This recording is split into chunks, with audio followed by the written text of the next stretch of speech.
Hey, everybody, welcome in.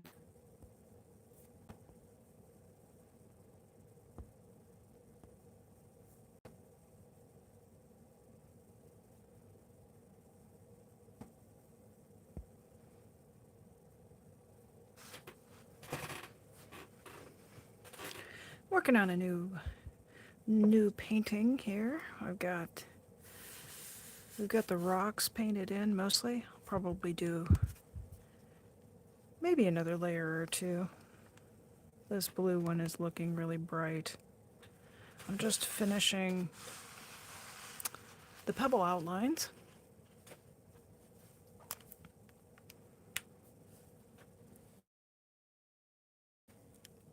And the next step is going to be to do some wet in wet technique with watercolor. So I just invite you to hang out. Feel free to chat.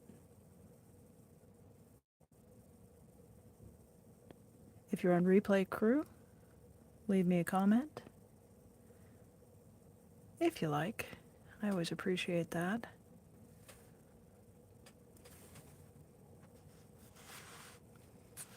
Hope everybody's had a good week. I know it's been a bit of a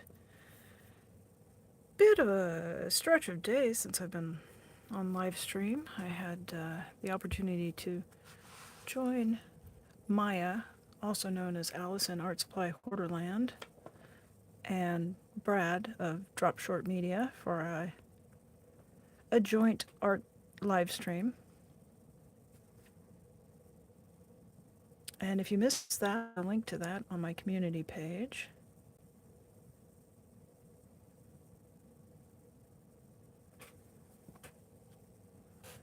So, hello there. Welcome in.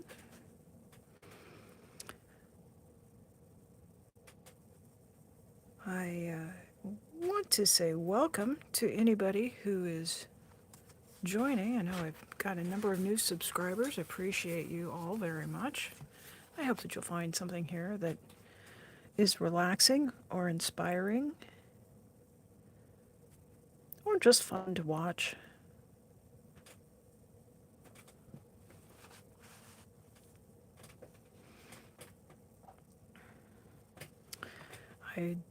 I went a little wild with the colors on this one. I felt like the last couple of paintings I've done have really stuck with the earth tones. I know there's quite a few earth tones, but added in a little amethyst and maybe some jade colors, sodalite. And we got a little kind of a turquoisey one here and some new pebbles with some stripes.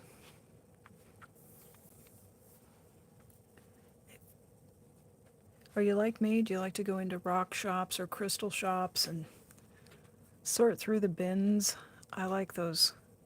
I like those bins where you can get a big scoop of colored rocks for a little bit of money. There's always something kind of fun in there. I don't know why it's so satisfying to just be able to shuffle through. Maybe it's the way they kind of click through your fingers.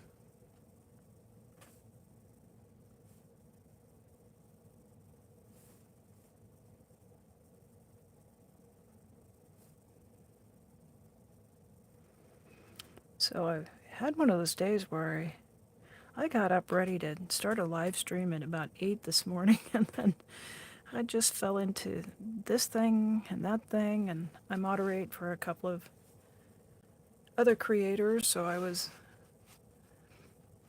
here and there helping out and hanging out.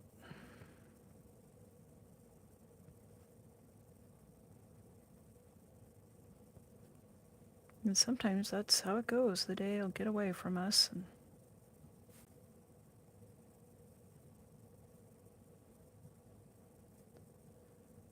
And as I was moderating, it's, I can kind of keep one eye on the chat as it goes and then be working away. And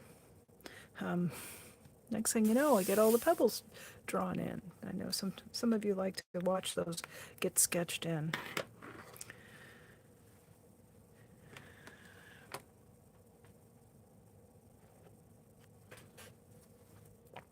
Hello, welcome in.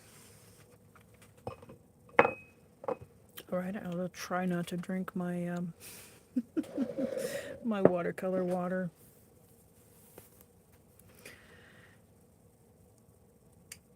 And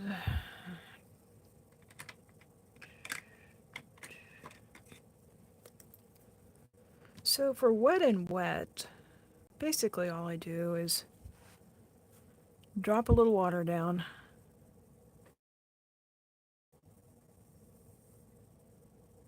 And I like to get it pretty glossy. I like that to be nice and wet because what I'm going to do next is drop some paint in there and it will diffuse into that. Oh, let's get my brush a little bit wet here.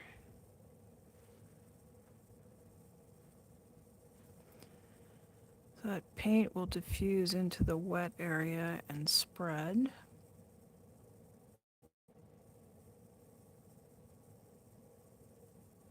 And then as it dries down, it will have some interesting patterns. And the pigment will tend to go to the outside and create a dark area that sort of outlines, and it makes its own shadow.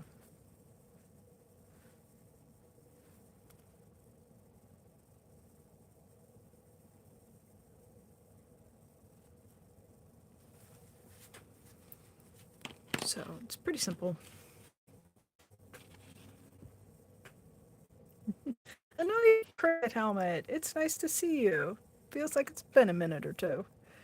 The paper looks big. The paper is a full, what is it? What am I working on here? 9 by 12? I'll take a quick look at the, yeah, I'm working on a 9 by 12 pad this time instead of the usual 3 by 3. You haven't been here. You want to see the last one? I got this one completed. It's also on the big 9 by 12. So I thought this one came out pretty good. I've got some little bright areas of manganese blue, some turquoise, and some tourmaline colors, and yeah, so going a little bit different with this one. How's it going? How's your week gone? Things good? I hope they're good.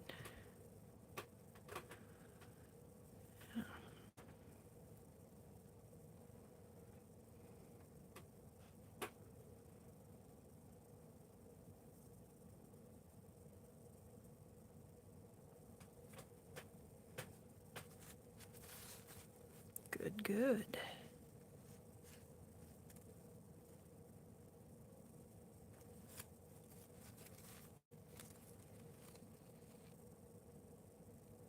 Turn that one into swimming pool.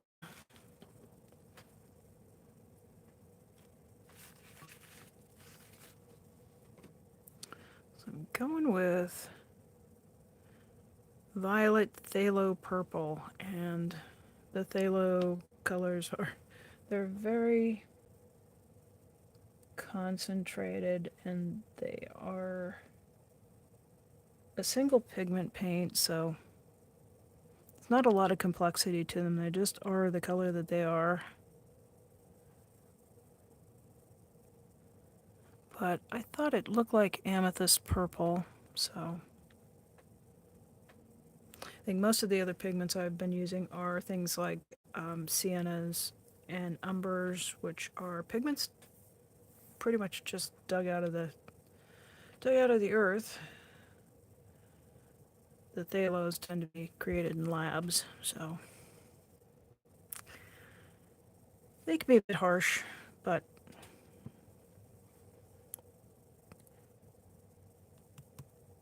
if you're digging through the barrel of $1 a scoop rocks at the rock shop, a lot of those rocks are actually dyed and are a bit artificial looking, so this ought to work just fine.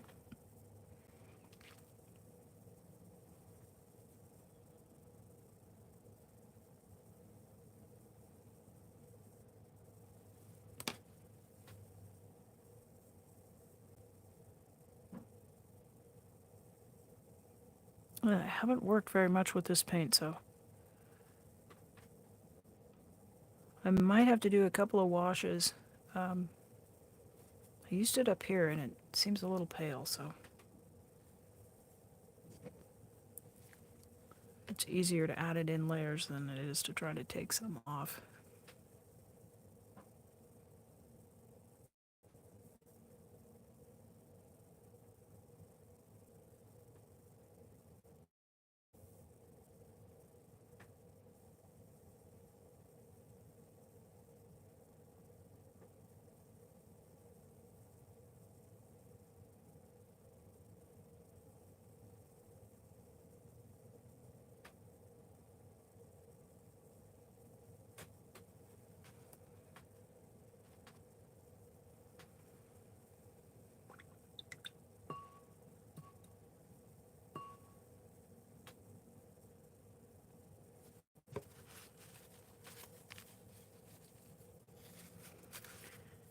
I know there's a lot going on. Got a lot going on with the feeds on a Sunday night, so I think it'll be a little bit quiet in here. That's all right.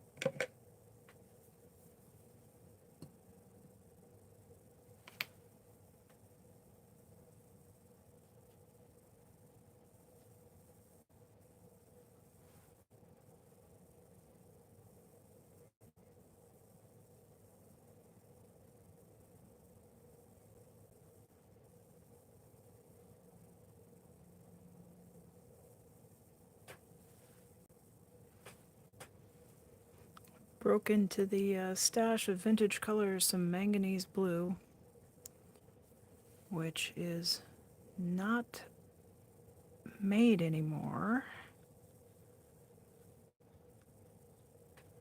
You can still get something that's close to this and sold as manganese blue hue, but manganese blue, pigment PB33,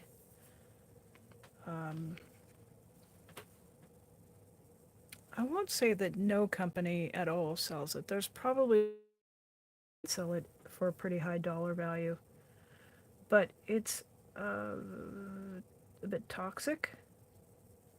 And since there are other things that are close enough that are non-toxic, and also apparently mining it is quite toxic to those who were working in mining and who processed it. So, but it's a wonderful color. It reminds me of turquoise, of Sleeping Beauty turquoise. So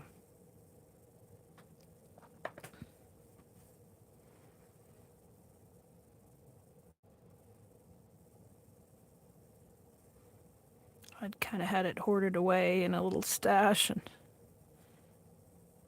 decided not too long ago, nope, I'm gonna get into that stuff. I'm gonna go ahead and use it.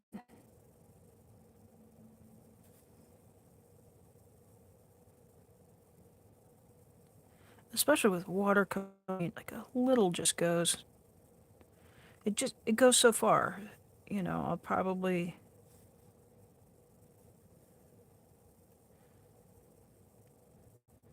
I was my I was thinking about what a lifetime supply meant to a person of my age and health, and I could paint with it a lot, and probably because it goes a long ways, it could live many years. It might be a lifetime supply. Just kind of telling myself my own jokes here.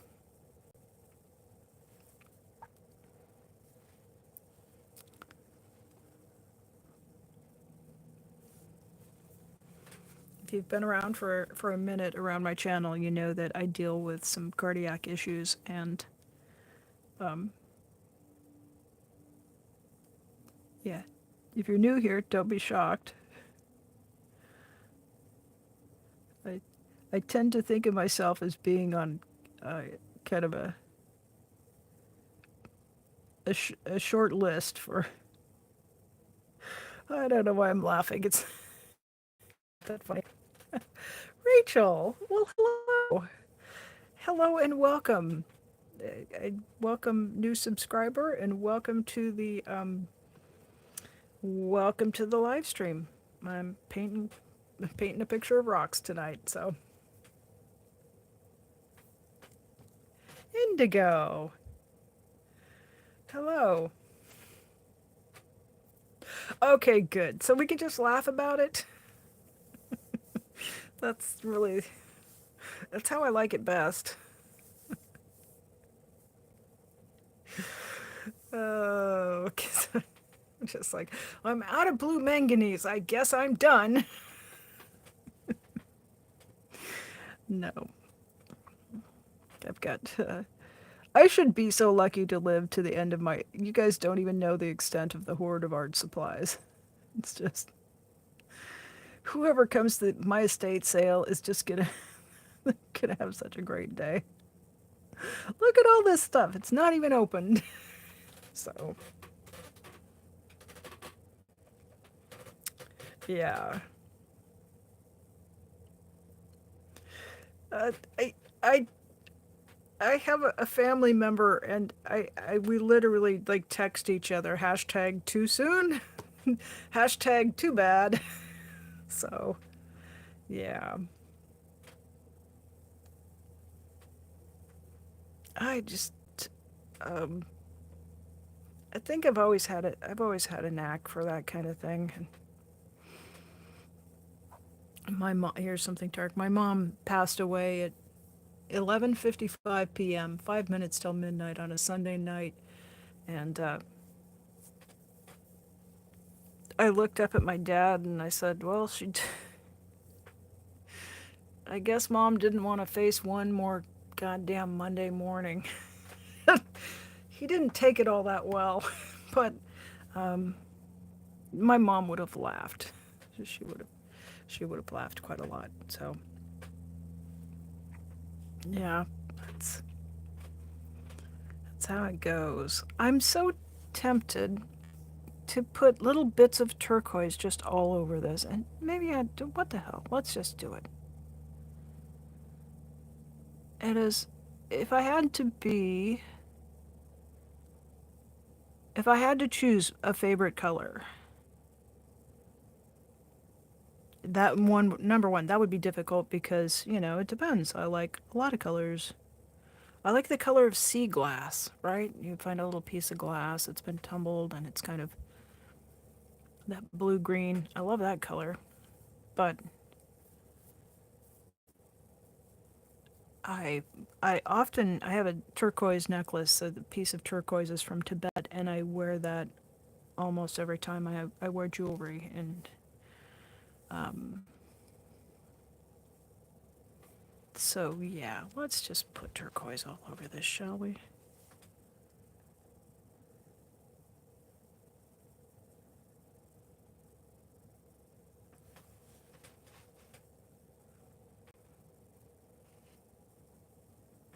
It's important when you have opportunities to do things that make you happy. Just especially if the things aren't going to cause anybody else trouble. You've got a couple of choices. Do the one that makes you happy.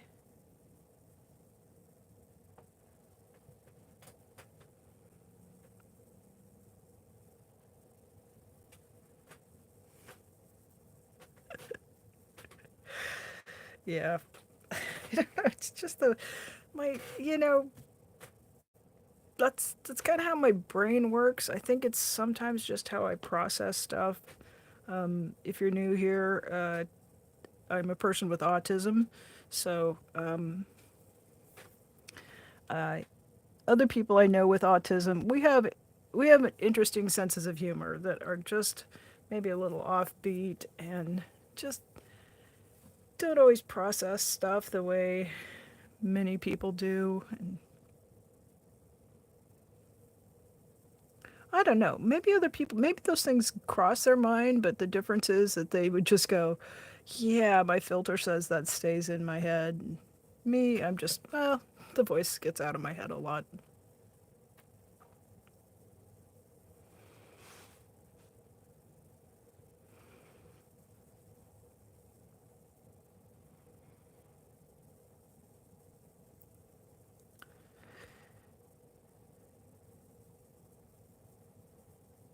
And the older I get, the worse it, the worse it is. So if you're young, you have that to look forward to.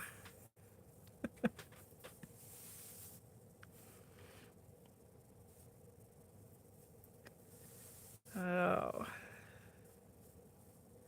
I didn't, Indigo, I've seen you and we've been in chat for months and months, and I didn't realize that you were coping with that. So, um,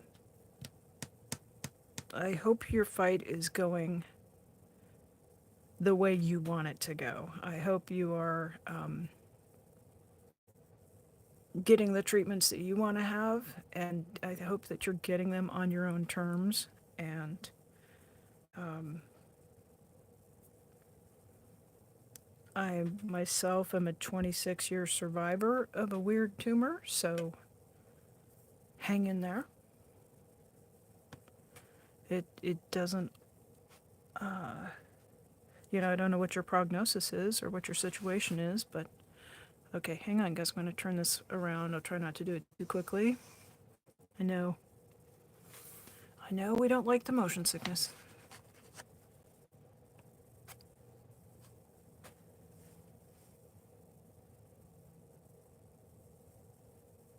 Yeah, I guess I could just say, like, I wish you the good fight. I wish you the fight that you want to have. Not that any of us want to have tumors and cancer, but it does. Damn thing shows up and shows up.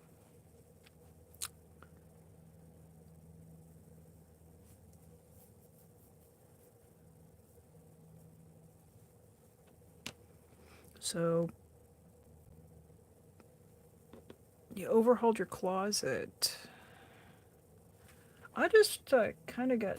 I've overhauled my closet a couple times in life after I stopped working. Because I used to have a job where I wore suits and 2-inch heels all the time, and I don't even own a suit. And every time I overhaul my closet, I do things like take out everything that has a tag that annoys me. No more annoying tags. If it's uncomfortable, I don't just take it off and put it on a hanger. I put it in the go to the thrift shop pile of stuff.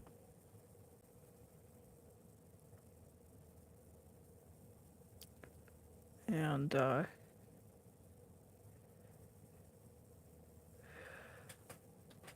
every once in a while, I've got to go someplace. It's just. We've got a couple of great resale shops here in town, so if there's something comes up, I can usually go. And if I've got to go to a funeral, I can go buy a suit at the resale shop. And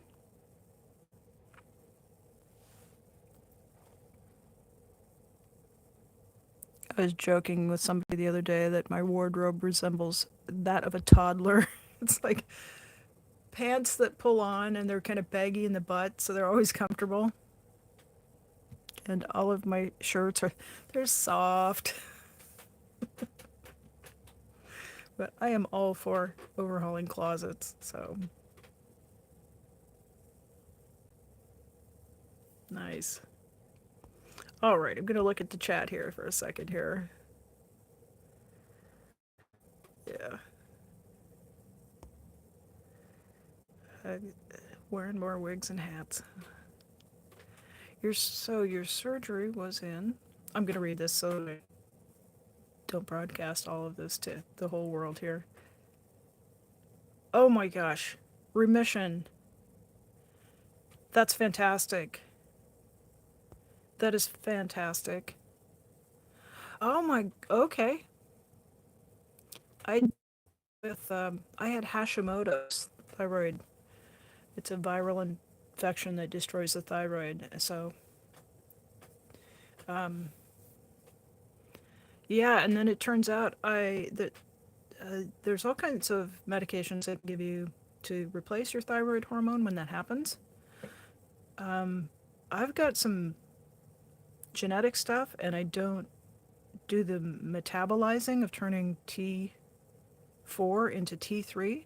So I have to take both T4 supplements and T3. So in 2023, that's not very long. So if you're not getting stabilized on Synthroid or thyroxine, there's another medication that replaces the T3. So, especially I'm reading your next text and I see that.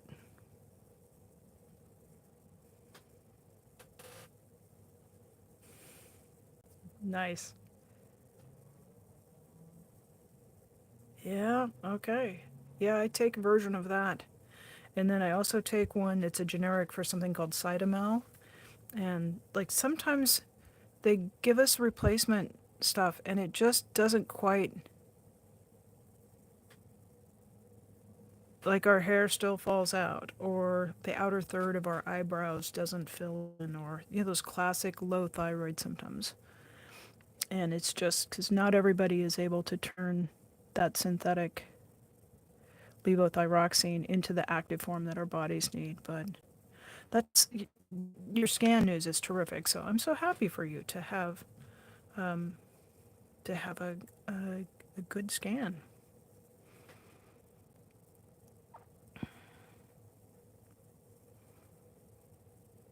Yeah, that wacky thyroid was actually the thing that precipitated a lot of my health problems.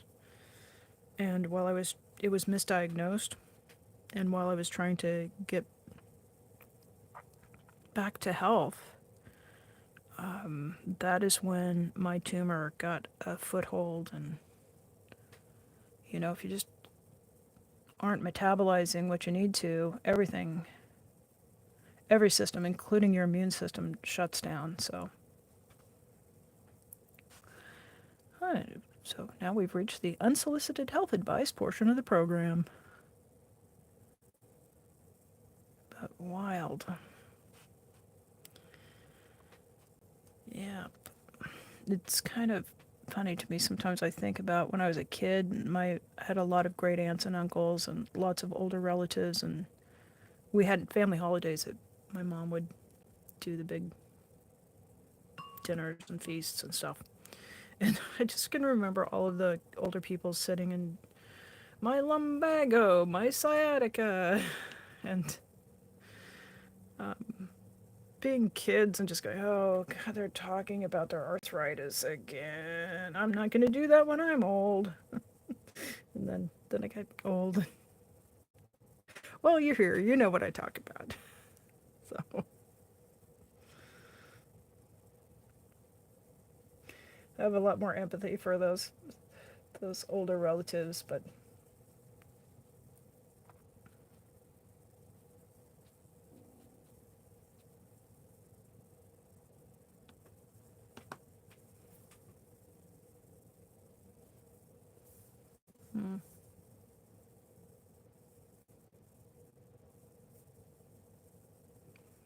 oh, um, the comment is that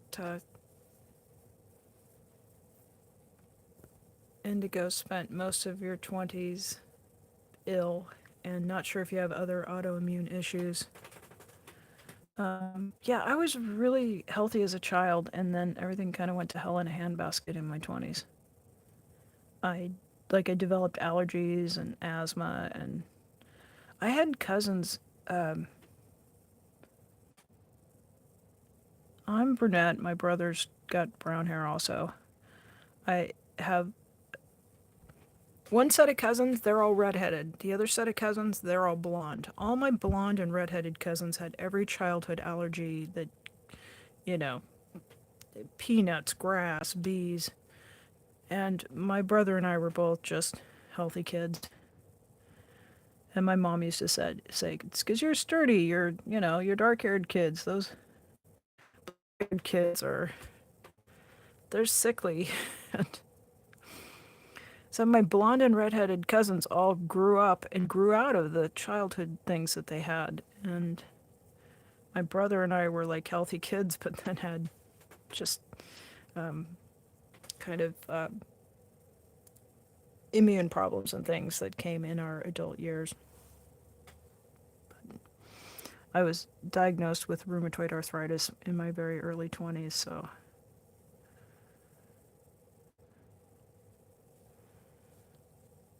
um, yeah.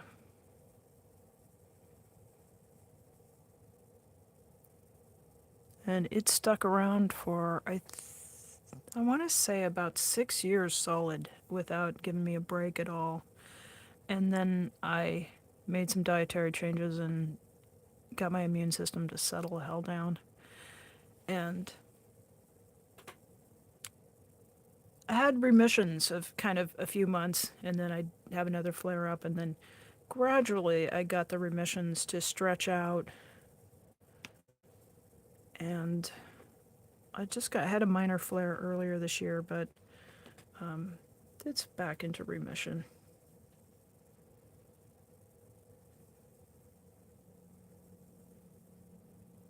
My take on it is you probably can't live in the modern world without all these, there's so many chemicals and so many things we're exposed to, pollution, dietary stuff, medications, whatever random virus is going around.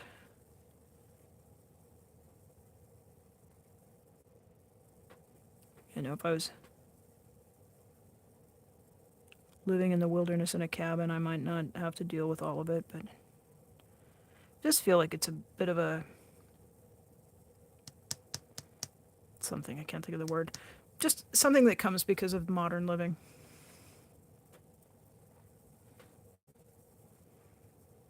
And certainly in my 20s, I just, like, it was so impactful. I, I just, at times, felt like giving up, and there were a lot of things that, it changed my life quite a bit. But the older you get and the more you live with things, the more you just go, well, screw it. I'm not going to let this arthritis or this fibromyalgia or this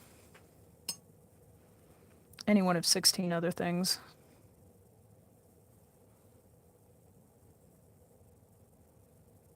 And you do what you can. And there's a lot of joy to be found in life, even in none of us can do everything that a human can do.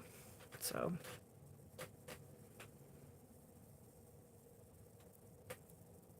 yeah.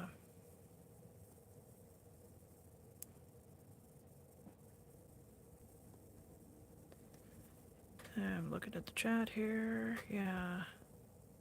Yeah, I had something that was it was diagnosed as Reiter's syndrome, Reiters, and it was a triad of symptoms: conjunctivitis, where the lining on the eye gets really inflamed, and then joint pain, and then inflammation in the urinary tract. And I'm not sure they make that diagnosis anymore. Um,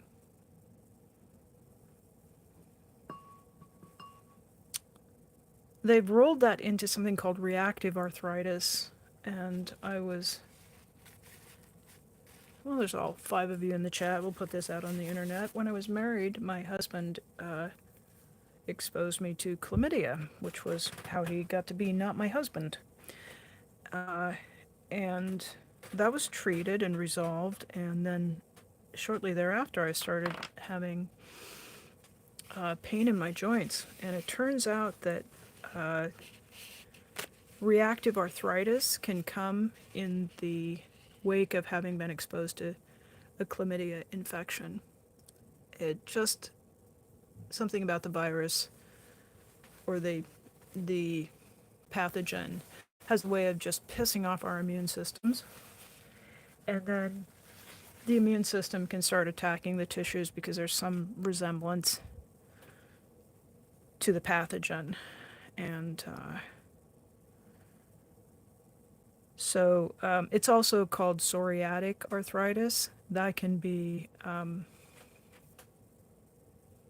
yeah, and You can tell I'm hesitating to like spill that out there for the world. But I think it's important to talk about that because it is something that is, I mean, it's a, it's a, it's a disease that gets passed around, and some of us get exposed to it, even though we're, you know, being good people or doing the right thing or whatever. And you think, oh, I get this, I'll get treated, it's all good. And I didn't know for years that that was the connection. And actually, the research at the time I was exposed wasn't there. So later, as I was talking to a rheumatologist, and he was looking at my medical records, and he said to me, I've looked at your records and I see that you have a history here, and now we know that there's a connection. And some people do this. So I guess if you've been exposed to that STI, then you know, you can make the connection and get, you know, it's not like there's a treatment for it. It's not like the pathogen is still in my body. It was treated. What happens is there's an immune response to it that can happen later. So, yeah, exactly. Exactly. And, um, you know, when you are partnering with someone, whether you're marrying them or whatever, you're also partnered with everybody else they've partnered with. And if they haven't taken care of their health, consequences, I guess, probably just the quickest way to say it. So, yeah, I mean, even more reason to kind of be careful with our health and our relationships when we're dating, when we're young, or when we're old. It can, you know, does not something that is age discriminatory. Hmm.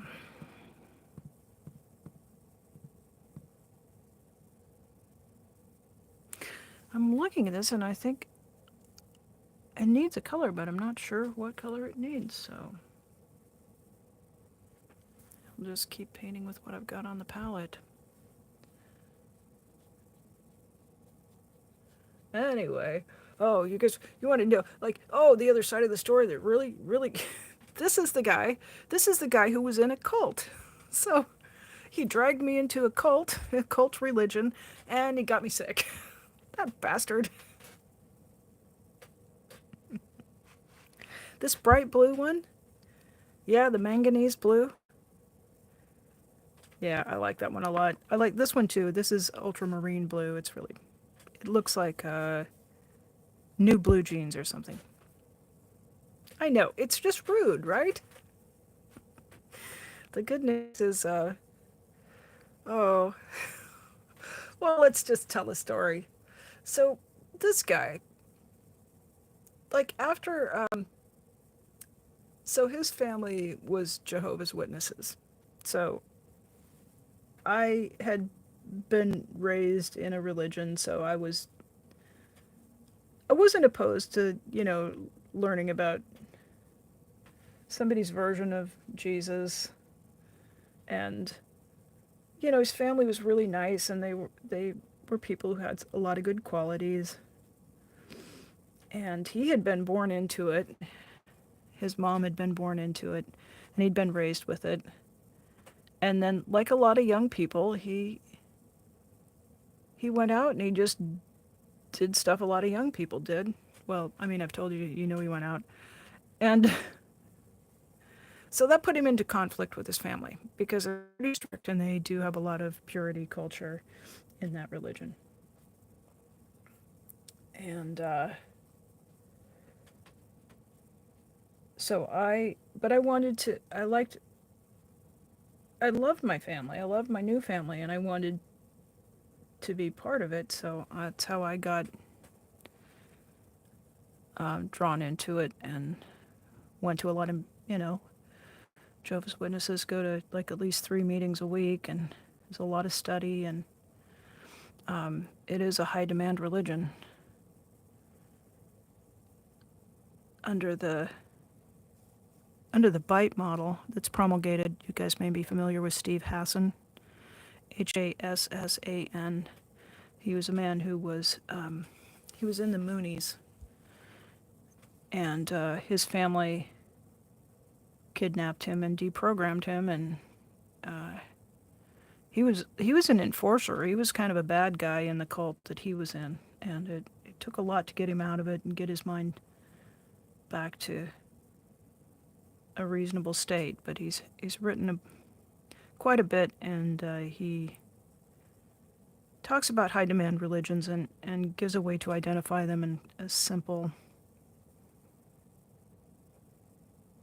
I guess it's an acronym, BITE, BITE, and it gives us a framework to look at whether a religion or whether a group is a high demand group, and whether it has the hallmarks of being a cult. And a cult is something that'll unduly influence you, using techniques to get you to comply to their behavior and usually give away all your resources to them. So it controls your behavior, tell you what you should and shouldn't do, controls your information, and usually that means controlling the source of your information. So if your group has a publishing house, and maybe you're only allowed to read stuff that comes from, say, the Watchtower Society, or I'll just go out and offend everybody, Deseret Publishing, and you're discouraged from reading anything from any other source, you might be in a high demand religion. If it controls your thinking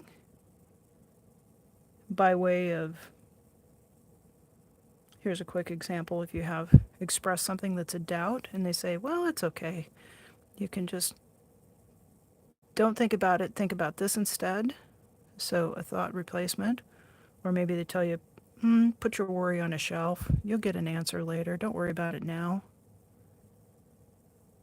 So thought control.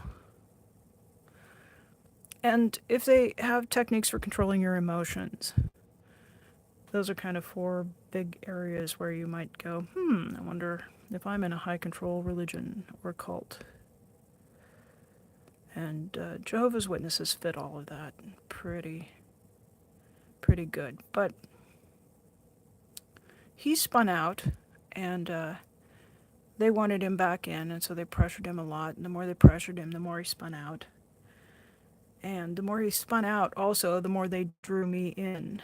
So by the end of it, I was in with my in-laws in the religion, and he was out just running wild.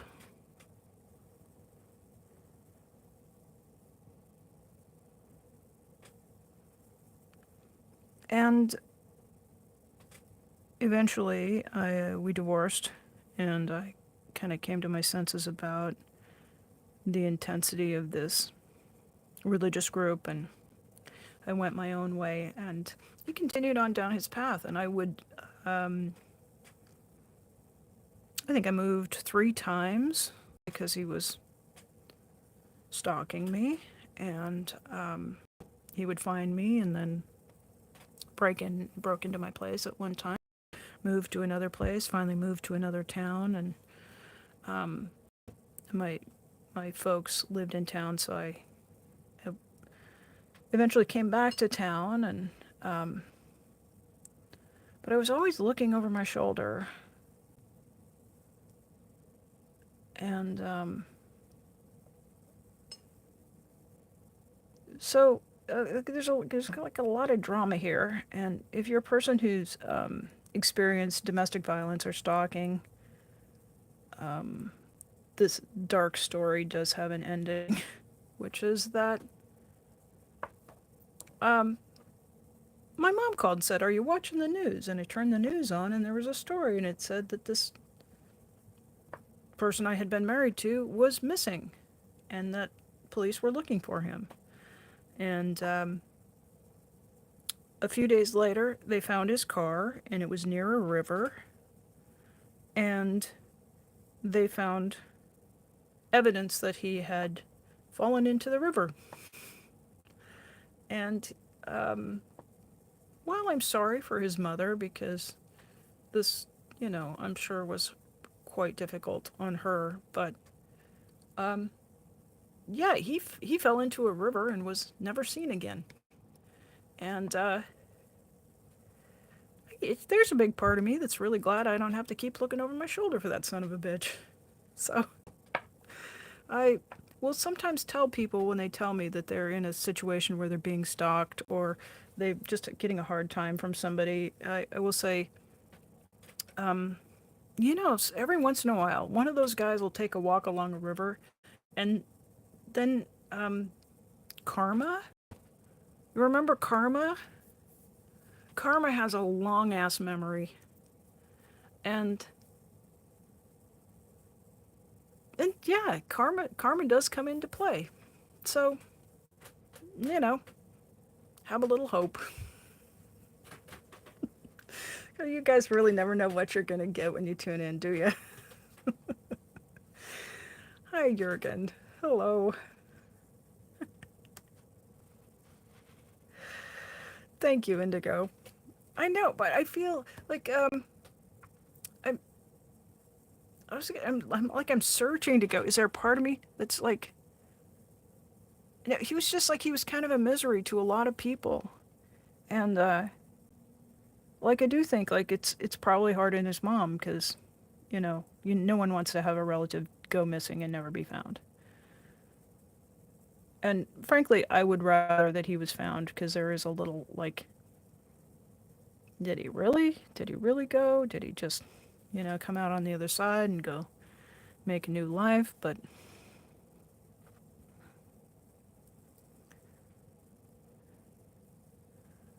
all of his ex-wives agree that it wasn't the worst day we've ever had. So, well, here's. Thank you, Indigo. But here's what I hope you're laughing with me because it took a while and we sure went through a lot of um, just that nonsense of it. You know, and thinking back to like a little bit seriousness, like part of why he was so attached is the way his religion brought him up to believe that you had one marriage and that you just had to like stick with it and keep with it. And you know, I wonder if it had been if it would have been easier to separate and let it go if there wasn't that component. But these high demand religions, they can really mess people up, and it's sad for the person who's in it, but it also has these ripple effects into the community, into other people's lives. You know, the way he was brought up rippled into my life. That rippled into the lives of other people that I was involved with. You know, it ripples into today because that's quite a bit of what fuels me to be involved in the activism and in this community.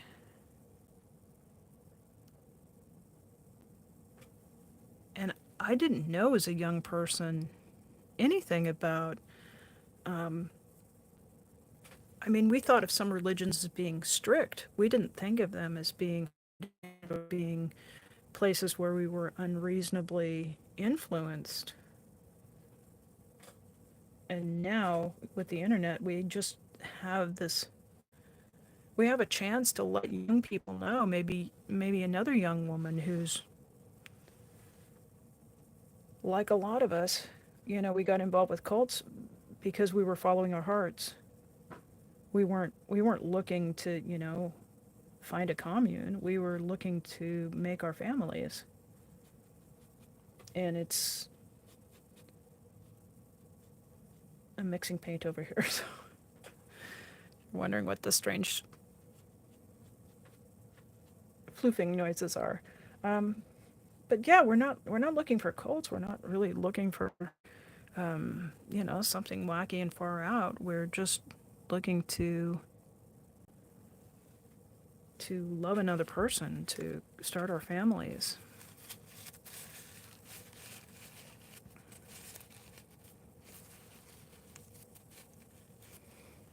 I mean, really, when it's easy to find people who are just doing natural human things. I mean, why would cults work harder when they can just latch on to something we're already going to do? So, I don't know whether Scientology does this too much of recruiting the boyfriends and girlfriends of members. I suspect that they do. I suspect that if someone's in, they're encouraged to bring their significant other into it or to let them go. What I've read, the Moonies did that. They used that honeypot tactic of using a beautiful woman or beautiful or handsome man to lure people in.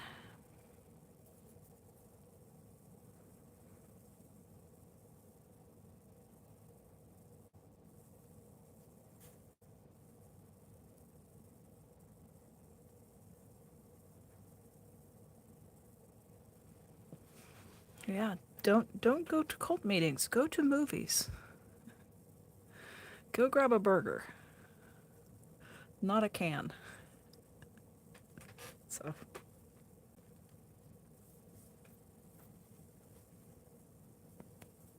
nice. Yeah, that. So Indigo, I am lucky to have grown up in a free information era and to have had parents who raised me to question everything, even them. That is. Hey, Mini Minion.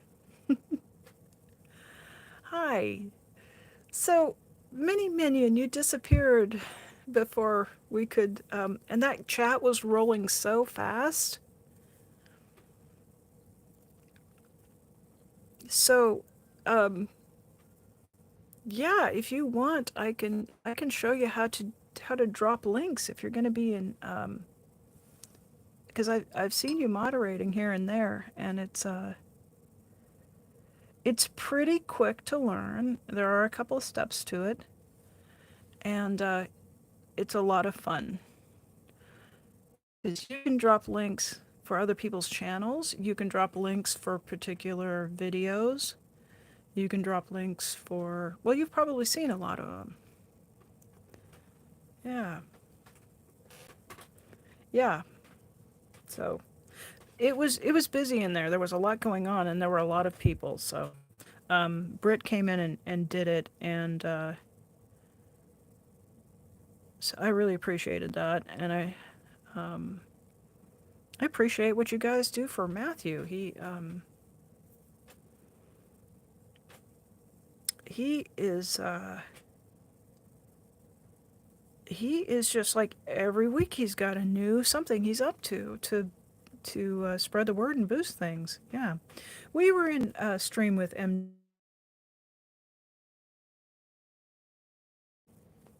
Yeah, yeah.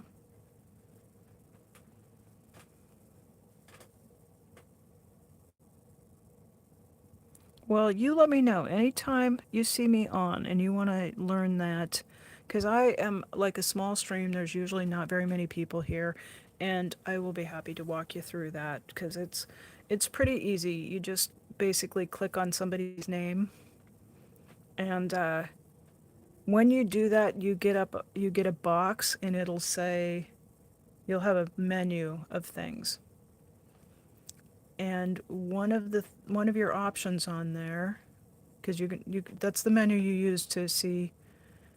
You can time them out, and you can delete the message from there. So it's the same menu, and then if you scroll down a little bit, one of the options says go to channel, and there's another one that says channel activity.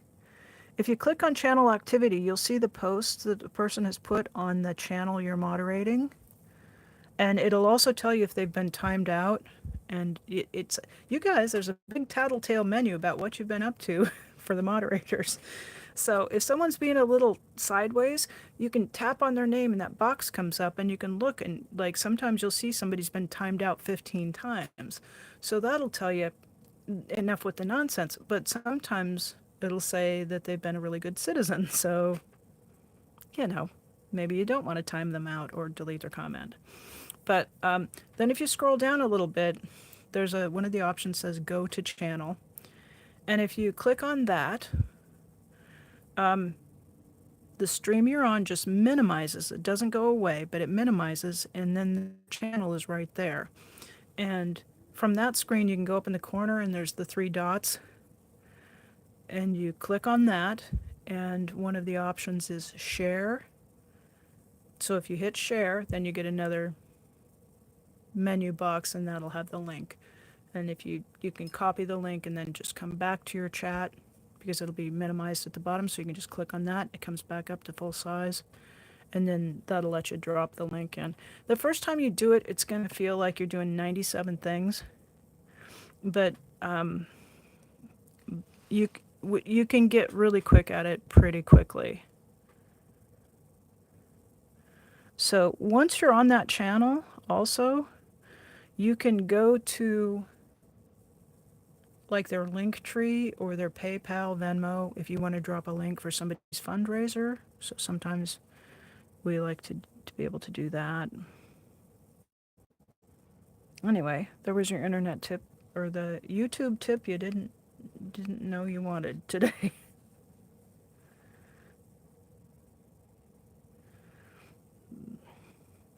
But it's good in those chats that, like, you know, Matthew is rolling with, 150 people in his chat, so it's good that he has a handful of moderators who can help with that stuff. And I sure appreciate it. Like, I think I picked up about 10 new subscribers from what he did today, so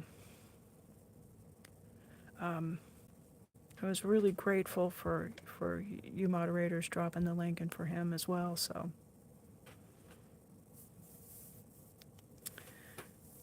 Oh. Well, Indigo, it's better to be a bad influence than to be badly influenced. You know, if you're going to go that route, just lead the charge. Yeah. Yeah, I only use my phone, so.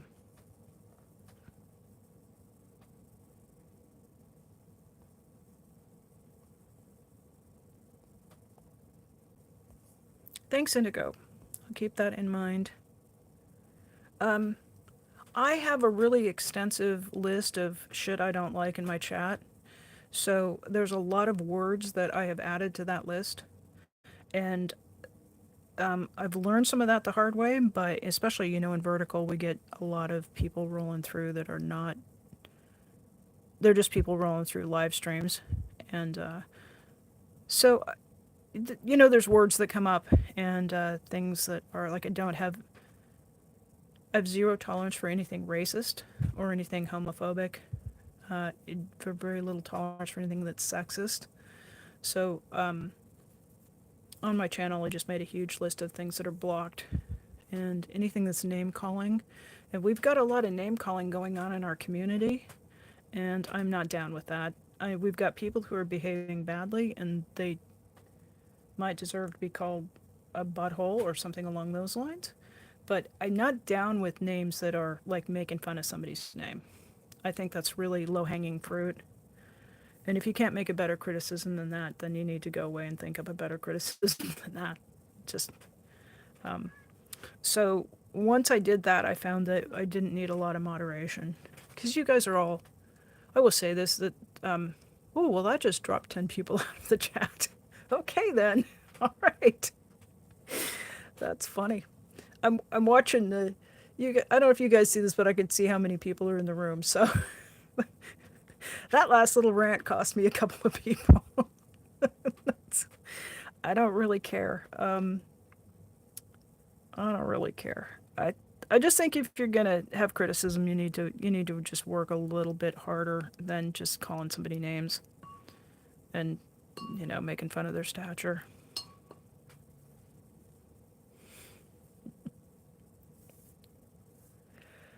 Frogs. Okay, cool. Thank you for that.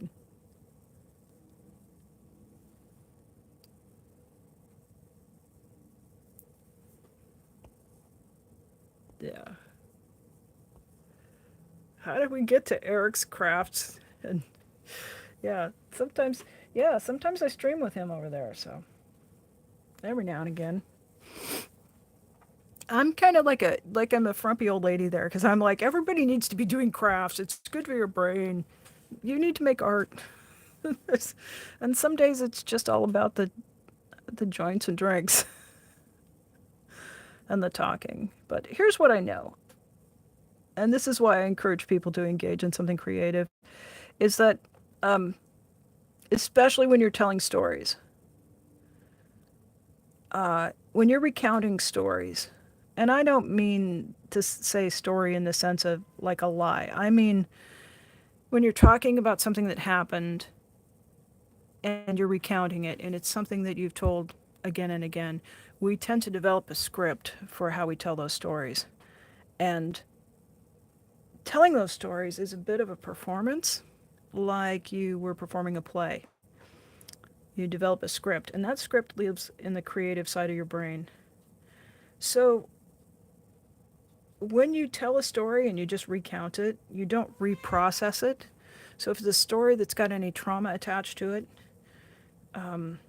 I know that when you tell those stories, you can reprocess and you can move through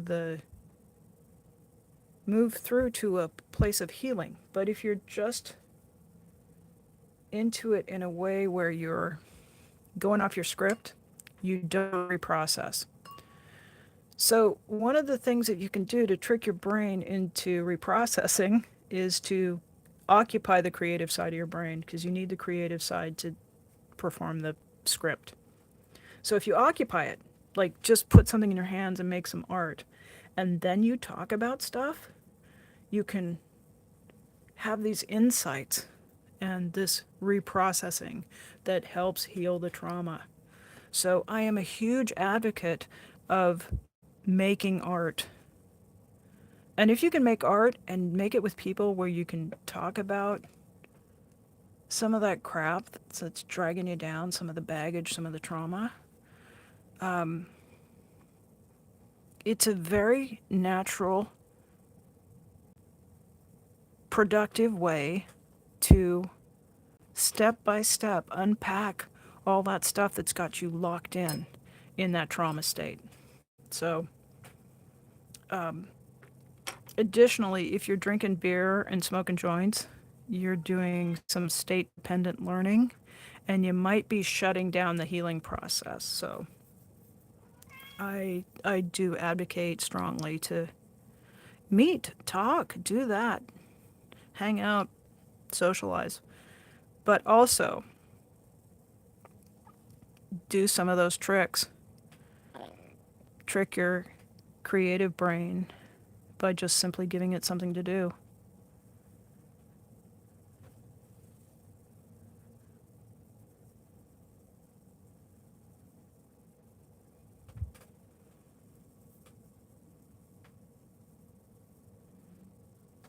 Alrighty. Gonna take a look at the chat here. Oh, I hope Mini Minion comes back. I want to hear about the frogs. Oh, me too.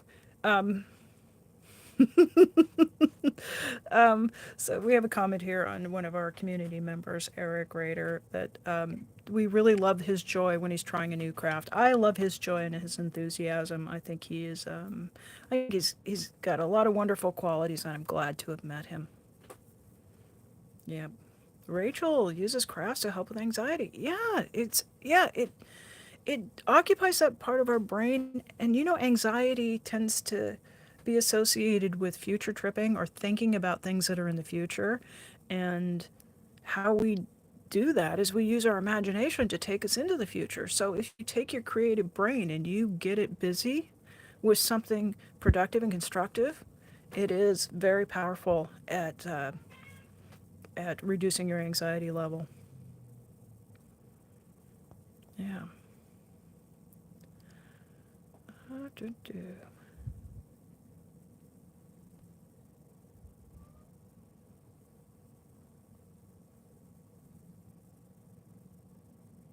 Indigo. Okay. Would you drop a comment on one of my community posts or on this video? after I end the live, it automatically goes to private. The first thing I do is go to the editing and make it public again. But sometimes at the end of it, it'll kind of boot you out in a way, so it can be a little bit hard to get back to the comments. But leave a comment with that, and yeah, I will. I will check it out, and I might be able to do a community post on that to help to publicize that. It sounds very interesting.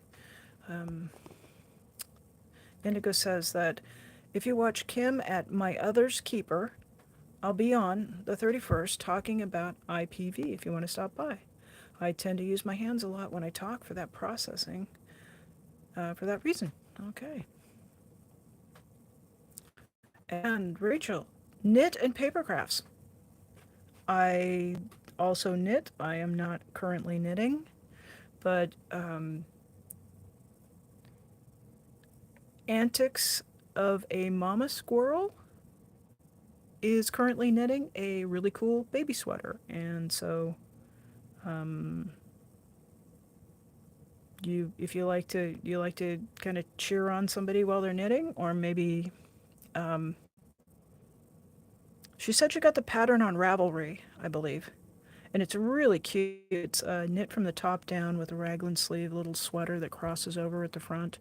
So I thank you for bringing up knitting, because I was going to take a look at that pattern and maybe pull out a little yarn and knit along. So, and paper crafts like rubber stamping and card making, and yeah, I do tons of things. I'm just kind of in a painting phase right now, but I do a lot of rubber stamping and printmaking, and I love paper crafting. I have, from the time I was a little kid, I would do stuff with construction paper, and my mom would go, okay, I'm going to clean up this mess, and I would just go, no, it's paper. Set my little desk completely full of little pieces of paper. Nice card making. Okay, cool. Cool, cool.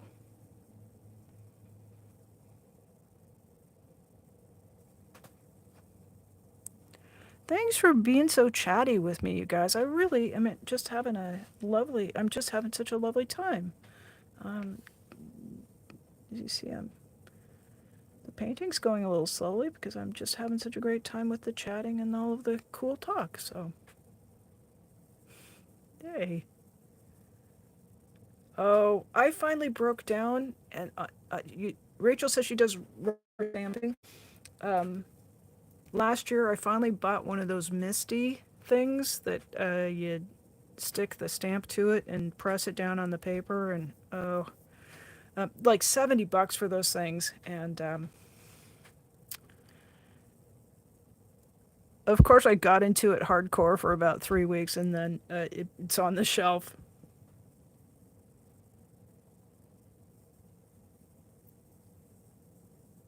Oh yeah, they're so cool though. I have a project kind of stuck in it right now, so like I need a second one so I can just leave that one set up. I do carve some of my rubber stamps. I'll really quickly get into my art journal here, and I've got one. Yeah. This dragonfly was one that I carved, and I've got a whole stack of Moo Carve. It's real soft stuff. You can use linoleum cutting tools to cut stamps, and yeah, anything that's ink or color onto paper. Yeah, thank you. That that one was carved on just like a Mars eraser. So carving your own stamps is really inexpensive, and it's a lot of fun. Like little, You can do a quick little Christmas tree for holiday cards, and we'll tell you, send some of those out, and people just go, "Wow, you're so artistic." It's just like you get so much positive feedback on it. If they only knew. Let's see. Let's go with some of these. Go with a little bit of raw umber here. Kind of a cooler brown.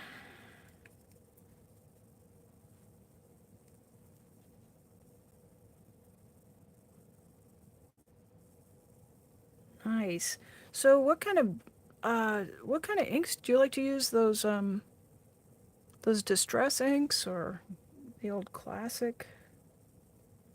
I kind of go with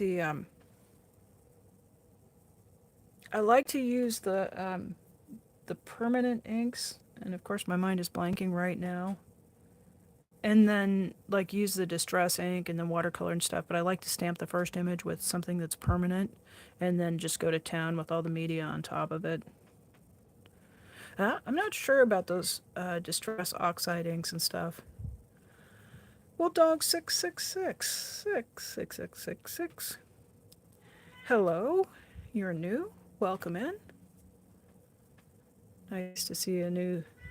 Yeah, okay. And this gets you. Bye.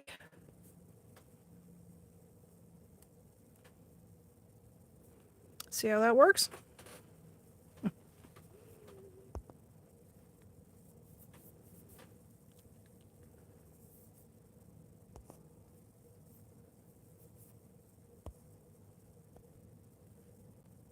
Well, I guess there's another word I can add to the we're not going to put up with that shit in here list.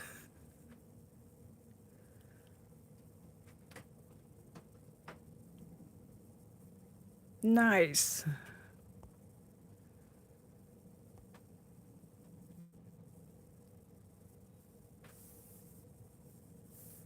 Yeah, that wasn't a. Uh, um, let me just grab the tin real quick. That's just easier.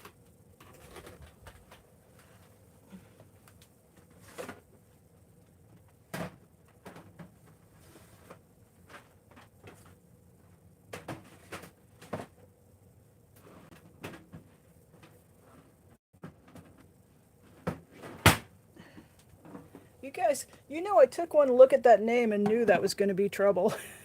I thought, well, we'll give him 6 inches of rope and see how fast he hangs himself.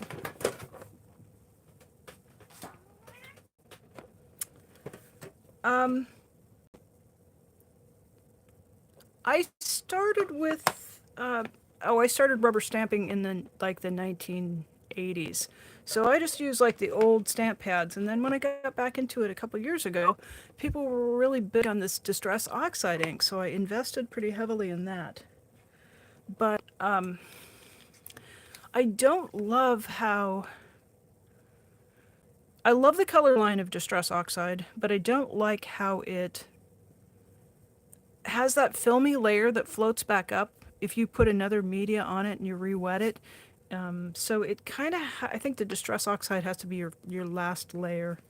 And I guess I kind of don't get distressing, that spraying it with water and then it does stuff. Archival ink is the one that I use. And I like Stays On. Here's the one I like. I like Stays On. It does a good fine line and it dries pretty quickly. So you get a nice crisp image, and then you can put marker, you can put pen, ink, watercolor, anything you want over it. It stays really nicely. The distress inks, of course, they'll bloom and they re-wet with water. So yeah, I like archival a lot. And then I have a big stash of these guys, which I think the company Clear Snap. So Clear Snap makes pigment inks too, and I use quite a lot of those. And they're in another tin, so I'm not gonna bore you with all that and dig all those out. But yeah, I use those too. The kind of oily pigment inks, I like those quite well. But these distress oxides and stuff, you can just swab them onto a palette and then add water and paint them on. They're pretty fun. Color Snap. Those are. Is that what the other brand is? Oh, Color Box. Yeah, Color Box. And now we've reached the portion of the program where we dive into the hoard of art supplies. So, yeah. Yeah, we get into the color box ones pretty deep. And I will say about these guys, I have re-inkers for quite a few of them, but I have had them for years. And if you keep them capped, they are they'll last for years. The kind of inexpensive ones you can get for $1, these guys tend to dry out. But the color box ones, they are really saturated with ink, and they perform really well. They do take some time to dry down, but if you're using embossing powders and stuff, you can use them with the paint box and the color box.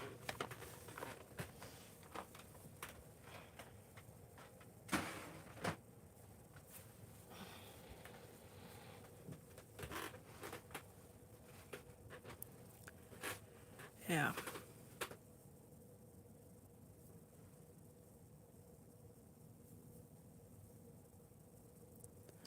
Oh, Indigo says she just you sent 6 glue sticks into the void. You know how to find those, don't you? You run down to the art supply store and you spend $50 buying one glue stick.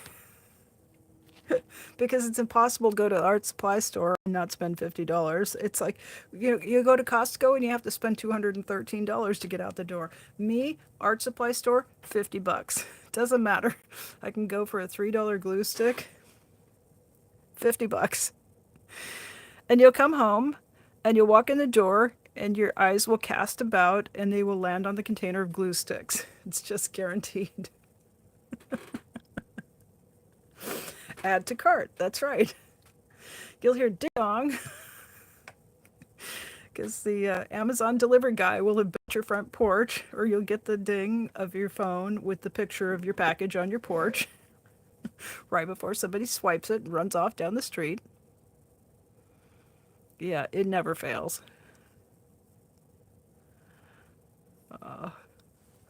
I'll tell you a trick for that. I'm not sure how the who live with you will like it, but I turn my living room into my studio, and so all of my art supplies are on shelves and they're in boxes and they're labeled, and it's it's pretty cool to just have a biggest space in the house just devoted to the art. So most of the time I can put my hands on what I want pretty quickly. If it's on the workbench and I've set something on top of it, that's an entirely different, you know, I can lose it on the workbench, but I think that's all of us.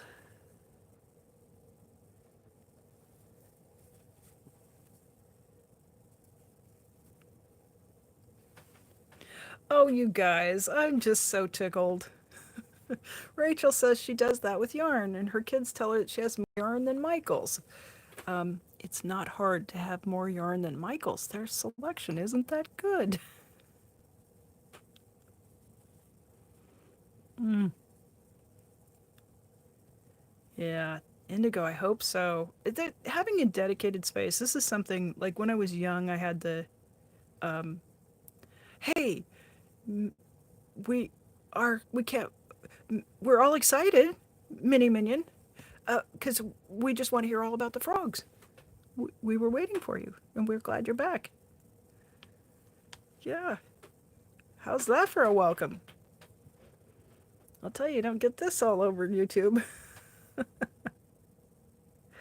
Yeah, I will confess to being a yarn hoarder as well. Yeah. I'm a bit of a, I'm not comfortable in acrylics, so I don't knit with it. I knit with cotton and silk and wool and, ethically sourced fibers. Lots of hand spun stuff. Yeah, so, um, yeah, when I was over on Antics of a Mama Squirrel's channel. I need a tinier brush from this. I'm just making a big, switch this out here.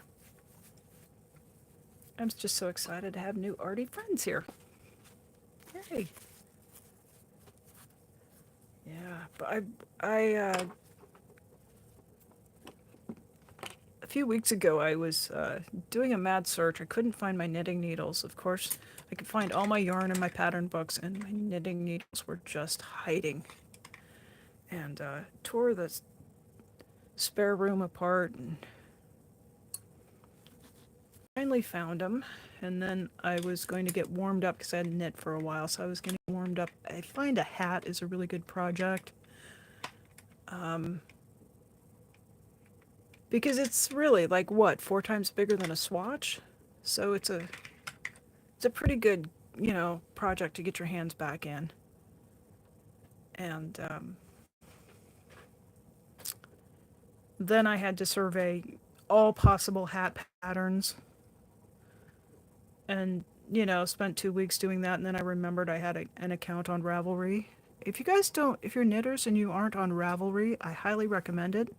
You can enter your books, your pattern books, by their ISBN numbers that you find on the back cover. And then Ravelry will search all of your patterns and tell you what page and what book.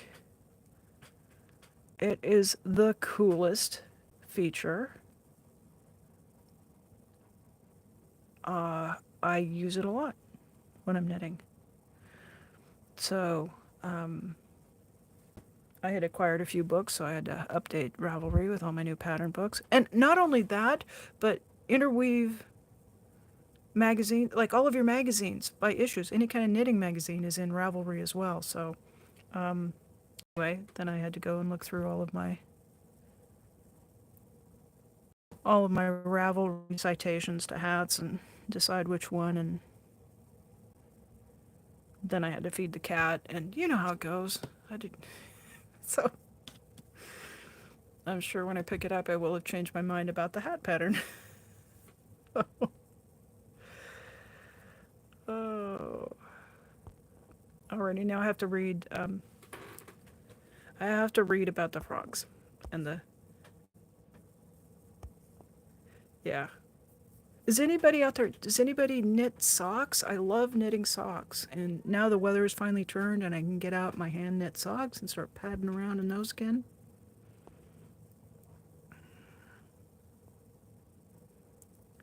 Nice. Pens, markers, crayons. Love it.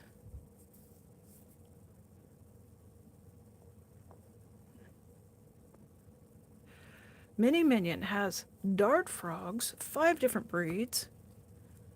Check out Mini Minion's page for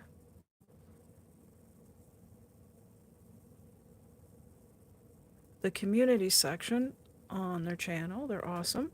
Hey, Indigo's Insights, do you know how to drop links?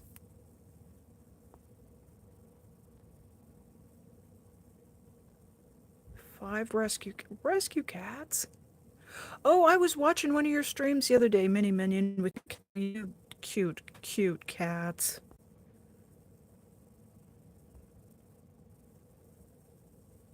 Nice.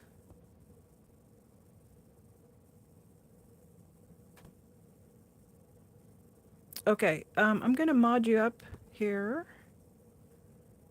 I'm going to try to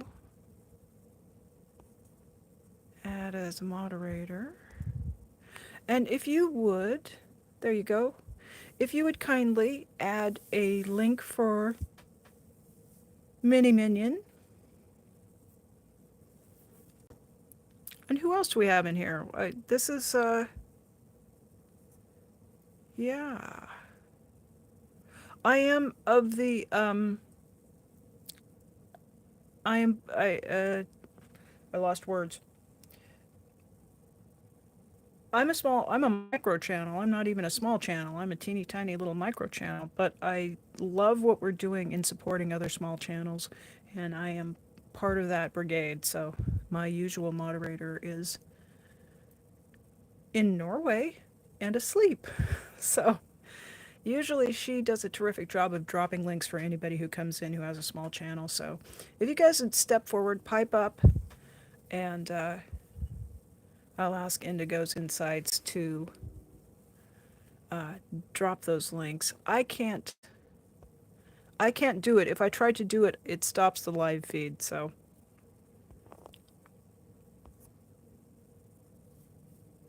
there we go. Thank you so much. I appreciate that so much. Yeah. Oh, no kidding. And like their knitting tradition, those patterns, those sweaters. I've got two of those Norwegian sweaters, and it's not cold enough yet to wear them, but I love those things. I love the traditional motifs with the snowflakes and the reindeer and skiers, and you know what I'm talking about, the traditional ski sweaters. Man, I'll tell you guys, you ever see those things in a thrift store, snap them up because they're valuable and they'll last generations if you take care of them. Don't let the moths get to them.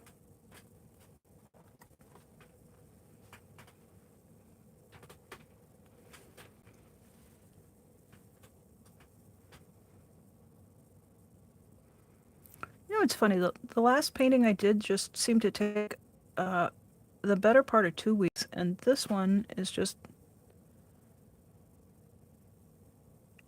It seems like it's got even more pebbles and it's coming together even more quickly. You just never know when you start on a project how long it's going to take.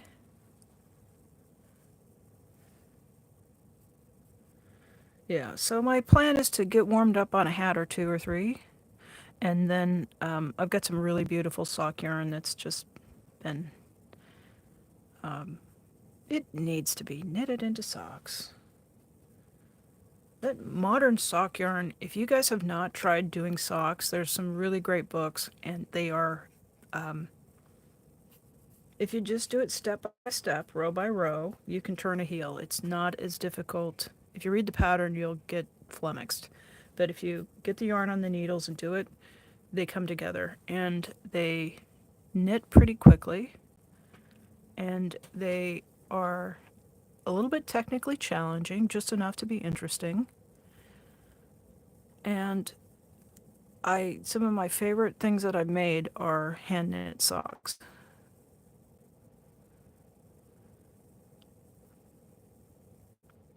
If you're not sure about it, you can start with baby booties because they go really quickly and they still have the heel turn and the toe. And there's sort of no fault. I mean, what baby's going to tell you, excuse me, I think you dropped a stitch? No baby is going to tell you that because they can't. And they probably wouldn't. Babies are pretty nice. Yeah. Oh, we should do. I'm not just exclusively. Yeah. Yeah. And bodily fluids? Uh, no.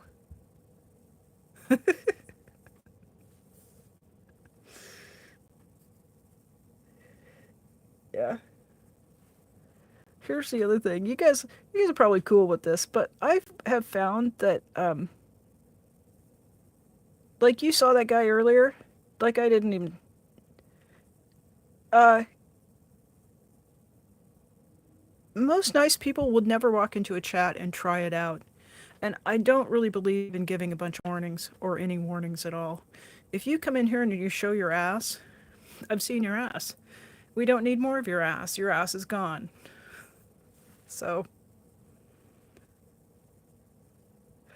oh, yeah, okay. Somebody says that they wish they had big boy money. Uh, Indigo would buy Bombas socks for days. They're so cool looking. I looked at them at the outfitters at the outdoor store and was tempted. And then my brain went, yeah, but I know how to knit cool socks. So because they're like 28 bucks, but they replace them. Like if you wear them out, they just send you a new pair. So it's like, I couldn't quite pull the trigger on 28 bucks. You know why, right? Because I couldn't decide which color. I would have bought them, but I couldn't decide which cool pair I wanted. Yeah. Are they pretty durable? Rachel says she has a few pairs and they're great. So what I wondered, because they have the guarantee and it's like, okay, we'll replace those. And I thought, well, does that mean they wear out quick? Are they really pretty durable? And do you hike with them? Because that's what I was looking at for hiking socks. Cool. Rachel says, yes, they are durable. Well, that's even better.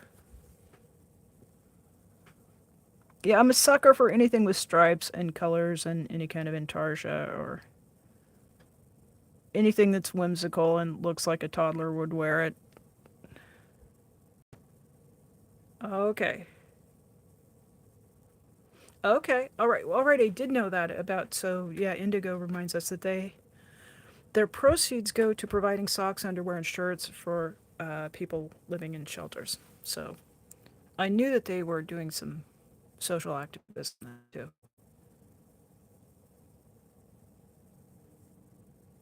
And they have knit in arch support. Buy one, give one. I'm personally, I get foot cramps from the. I bought some Carhartt socks that had that knit in arch support because I have pretty good arches. So maybe they were just a little too constrictive.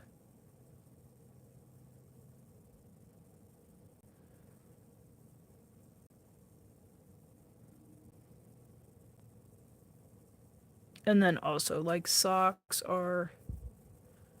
I'm kind of fussy about socks. Hello, autism. One of my autistic nibblings, we can't get the kid to wear socks. We've just given up.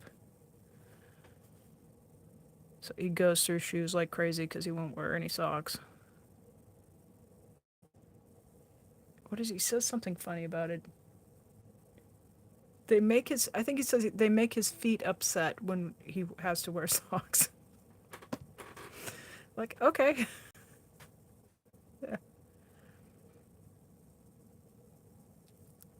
Yeah, I like a compression sock that's all over, but I don't like the extra little band around my foot. I can't. It makes it hard to think. No, it doesn't make any sense, but sometimes when the clothes are doing something weird, it's like it's so loud that you can't do other things with your brain when your clothes are being weird to you.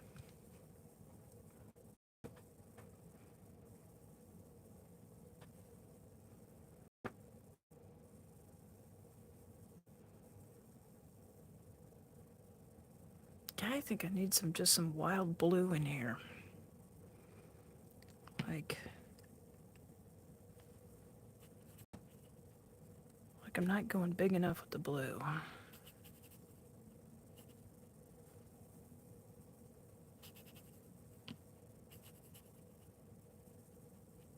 All right. Did anybody else have a channel? Indigo, do you have a channel?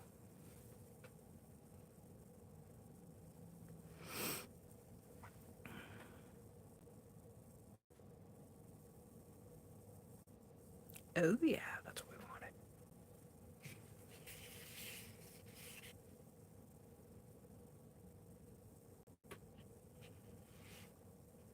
Well, strawberries are weird. I happen to like them, but they're crunchy, and the fruity flavor, that's good. Crunchy is good. Fruity flavor with crunchy is just a little bit wrong. So, um, yeah, for those of you on replay who can't see live, somebody in the chat said that their BFS BFF has a thing with food. He can't eat strawberries because they feel weird. Yep.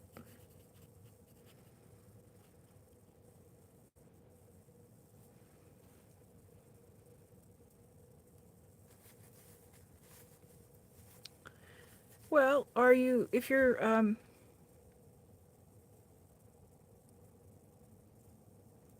indigo, just a little bit of encouragement there.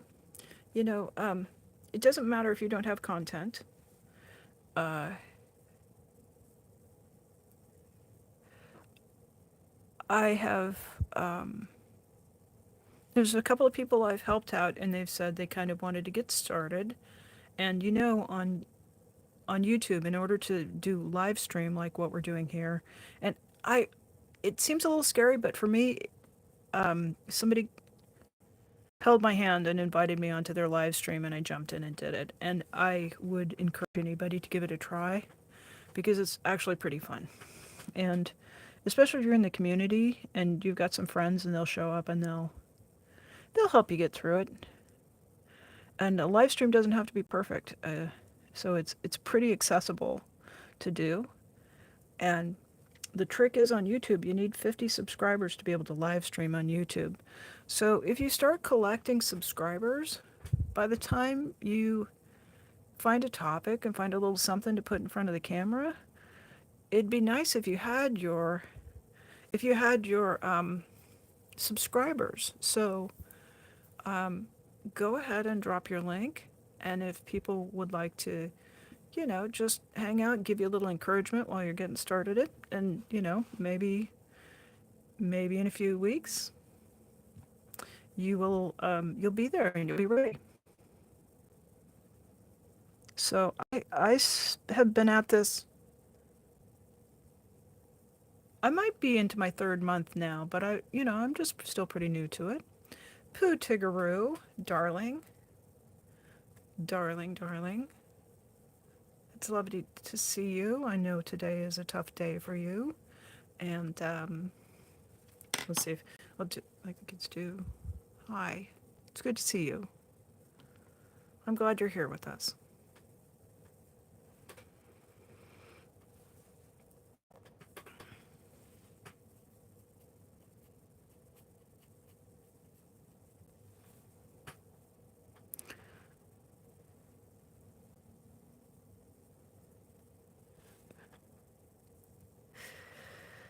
Ugh. I'm being a bit of a wild thing here with just painting whatever color comes to mind. And this one's just getting a ton of blue, which there really aren't that many blue rocks in the world. Unless you go to the cheapy rock shop and there's a bin of rocks that are dyed all kinds of colors. So I think that's what we have today. Indigo's Insights, Scientology. That was brave, and I'm proud of you, and I hope you're proud of yourself. And I can't wait to see what's going to come, because I just know it's going to be something. And I bet people will come and watch. Yeah, see, there you go. Yeah, another really kind of a simple way to get started with it and get your toe in the water is the community posts. Take your photos, do your editing elsewhere, because YouTube has like -5 when it comes to editing tools for your photographs. But you can do that to you can do a community post to just amplify somebody else's live stream, kind of push it out a little bit more. Um, Something kind of catches your attention, you can do that, or I did Instagram for quite a long time. So I'm kind of used to the community post feel to me like Instagram, you know, photo, a little bit of the yippity yappity. Yeah. So, Pooh, did I see you over in Eric Rader's beach trip this morning? It was nice to see you there. Uh, I kind of chat in bursts there. Otherwise, I find um, it's very easy to get into a chat phase and just keep chatting the whole time. And like, it's such a long stream, and there's so many people. So I've been trying to not dominate the chat. Because sometimes I know I get going, and then it's like I don't leave room for other people, and I want to be sure I leave room for other people to have their conversations too. So I was working on this, so that tends to keep my fingers busy. Sort of. As you guys have seen. Yeah.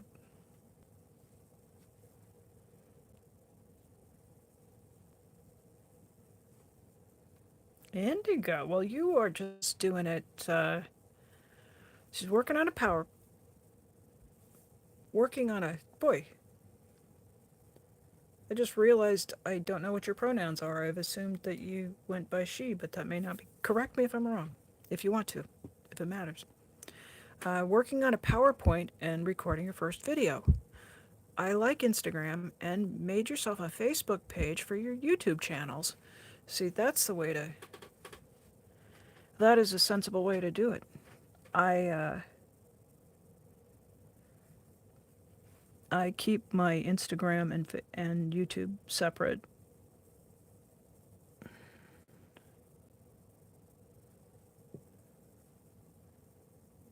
Mostly because my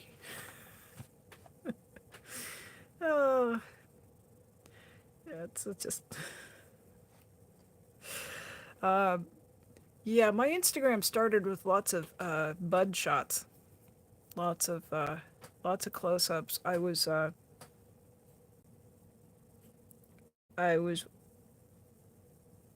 working on a legal cannabis grow when I started my YouTube or my Instagram page. So, and back then Instagram was very, you could post all the bud shots you wanted, and they didn't mess with anybody. And then they went through a phase where they just clamped down on anything cannabis related. So it's considerably different content than what I do here. But I thought, you know, heck, if I'm working in a garden and doing all this and I've got access, and there certainly were a lot of, you know, grimy photos of somebody's dirty hand with a crunched up, sad looking bud in it. So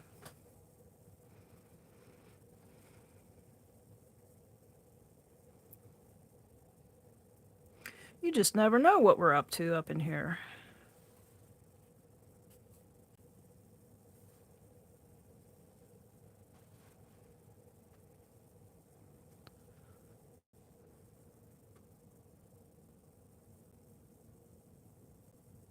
Like I made a joke about that somewhere, and somebody just about fell off their chair. They were like, "What? No way. Really?" Yep. Yeah. They, them. Alrighty.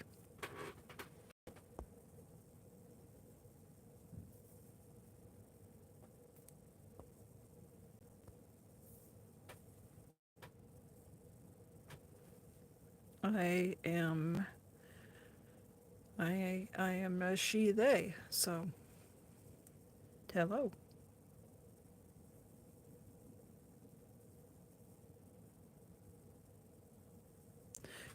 like music conservatories?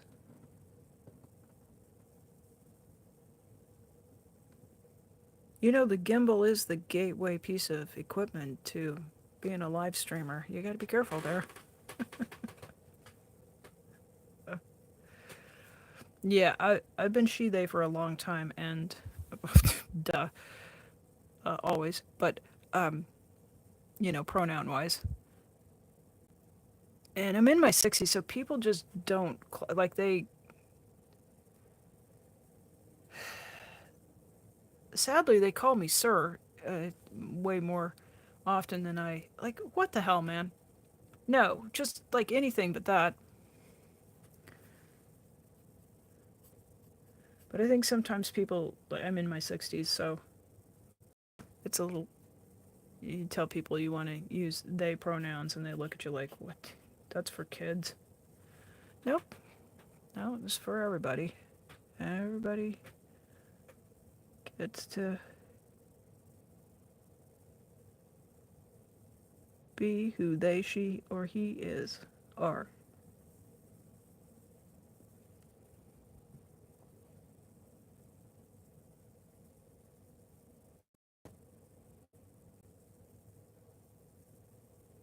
Yeah, it's an interesting thing. This just makes me, oh, okay.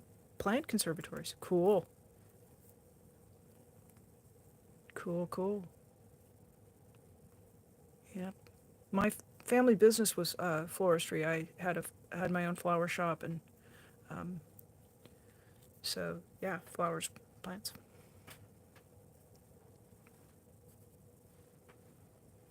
Small world.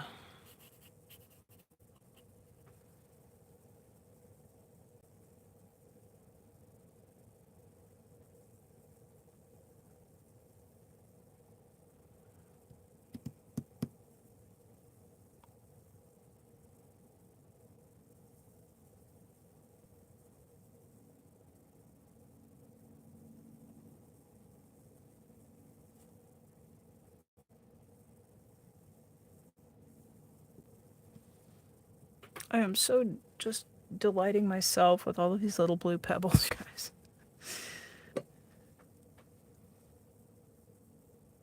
And I had a thought was maybe there are enough. And my inside voice, what? You can't have too many. So, um, yeah, I was thinking earlier, I've had a couple of things recently happen in this space that have made me feel a bit uncomfortable. And I'm not sure, maybe uncomfortable isn't quite the word, but irritated, or um, like it's a space where we come into, and what the hell does gender have to do with being a content creator, and why does somebody want to know things about, and why do they always make sure that somehow gender enters the conversation? And I wish that we could be in this space without having to come into it as any particular gender, because it is so irrelevant. There's very little content that requires us to gender ourselves. And that's what I was thinking earlier. I was thinking about, like, even the makeup tutorials, right? There are quite a few non-binary people and people who identify as male and otherwise in that space. You you don't necessarily have to identify as female to, like, do a wicked winged eyeliner. Um, so I mean, there definitely are some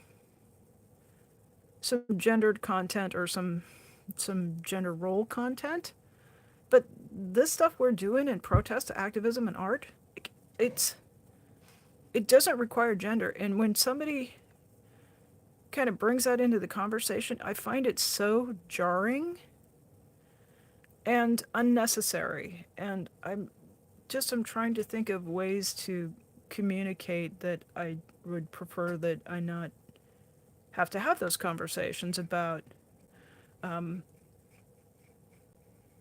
you know, I choose not to put my face on camera. And it doesn't have anything to do with shame or ugly or pretty or any of it. I just, that's what works for me. And being pressured to show what I look like is like, it doesn't inform my content at all, what I look like. And, I think the implication was there that, oh, I must be an unattractive person because I'm not willing to put my face on the internet. And that's it's just me and the cat, so it seems like it's not the safest thing to do that for me. And like I said, my content, I don't think my content really requires it, so why would I do it? Anyway, um, thanks for listening to my diatribe about being gendered on YouTube, I guess. Well, hello, DOA is a fraud. Um, Rachel, yeah. Yep. And yeah, I recently got an email, but it's not the first time that it's come up, and it's not the only person. So I know that they do, the person who was attempting to have this conversation with me may well hear this. So, um,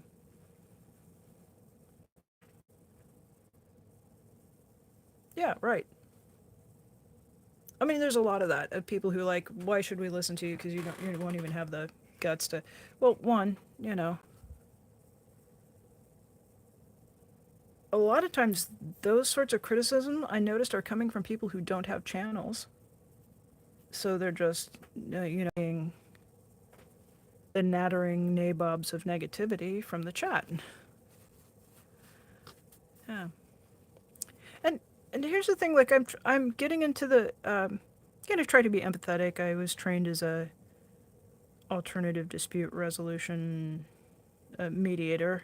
I have a certificate in alternative dispute resolution along with my law degree. And so, one of the things that you really gets drilled into is that you can't really come to a resolution until you understand what the other side is all about. So I I naturally do that. I'm trained to do that. So when something comes at me that I'm a little confused by, I try to get into the other, have empathy and try to understand where they're coming from. And it's probably just different point of view, curiosity, who knows. And so I don't feel like the person or the people who are, uh,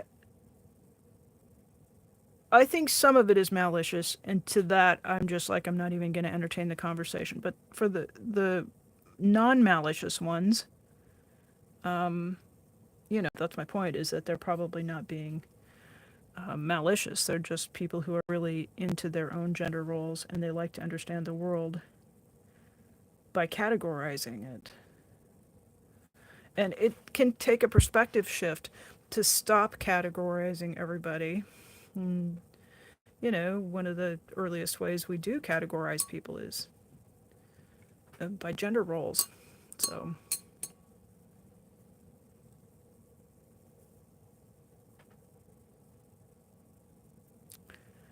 uh,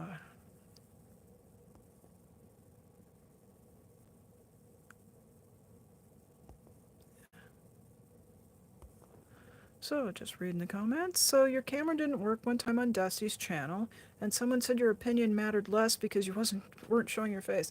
Yeah, I've had that too. Oh, wait a minute.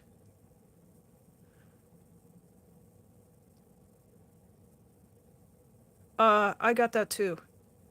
I appeared on Dusty's channel because my name got put on that obnoxious these people are OSA list. Yes, we let that, was that water under the bridge now? That bullshit list? And I didn't know anything about it. I tuned on to somebody's channel and she was reading a list, and I'd never seen her. It was just something that was up on sptv.spaces live, and I thought, well, let's check this out. I tune in and like I couldn't have been watching it 20 seconds, and she read my name out, and I about fell out of my effing chair. So, yeah, that was hairy. And the chat I went into, people were just, the infamous Osa list. Um, so I kind of was like from obscurity to center stage, along with everybody else on that list. Most of us were not even people with channels at that point. So I went on Dusty's channel as well. And, that wasn't what that wouldn't have been the one, because now that I think back about it, I was the only one who was um, just a disembodied voice. And at that point in time, like, I felt like putting me on that list and creating that publicity was somebody who was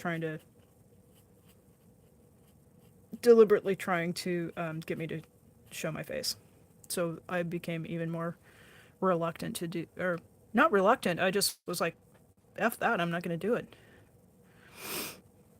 And a couple of you in here know, but I know there's a couple of you who don't. But I had what I believe to be somebody who was working for Scientology flatten tires on my car, and they identified my address. So, um,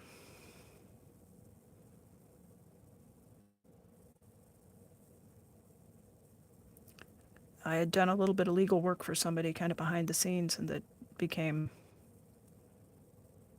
it got out there that I had. And there wasn't anything else going on in my life besides that. And the day after, I said something in somebody's chat, and it got a little bit of attention. And the next day, my tire was flattened, and they took the valve stem cap off the valve stem and set it up right beside the tire and deflated my tire. Yeah. Yeah.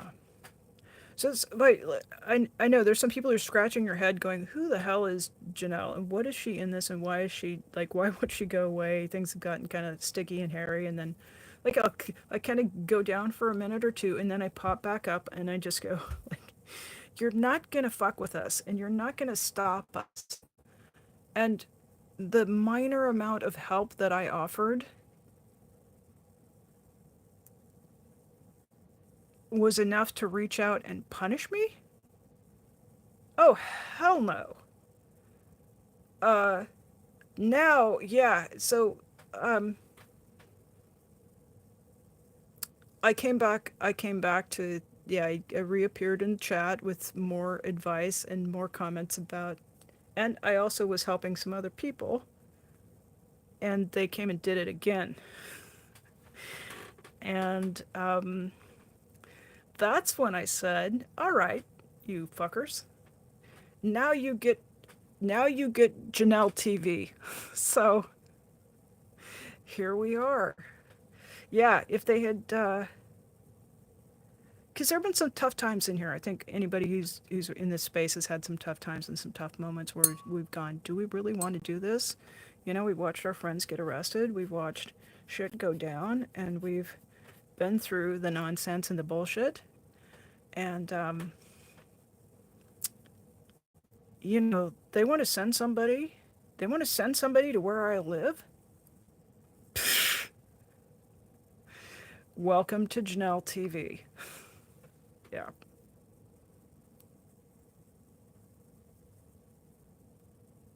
Yeah. So, I think there are quite a few people in our community that have had things happen, and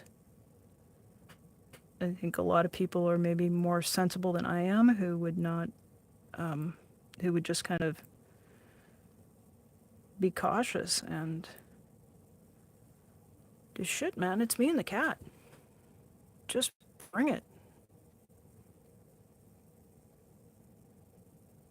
I'm not putting up with that stuff. And you know damn well if they're doing it at a low level, somebody that's just low level like me, and then they're they're going hard against people like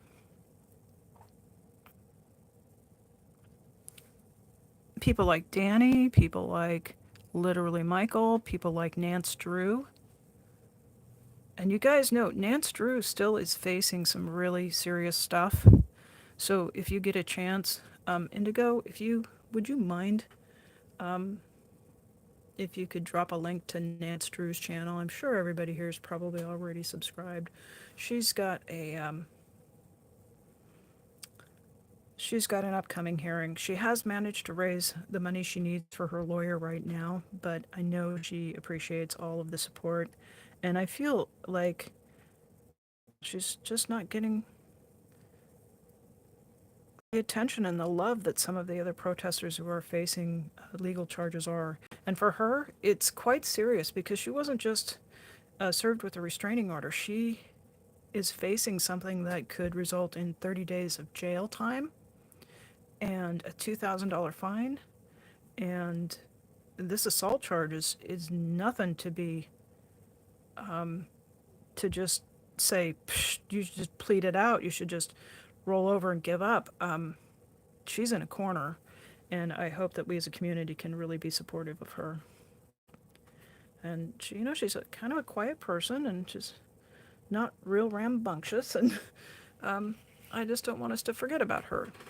So, yeah, so you,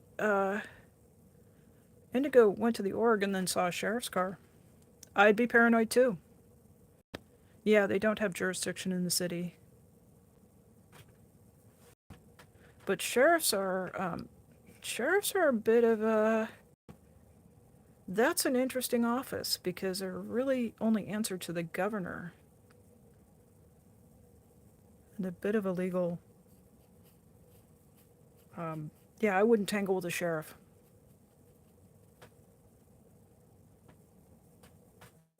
So, boy, you guys have just gotten all kinds of things. It's hard to know what all you might, what all we might cover over here.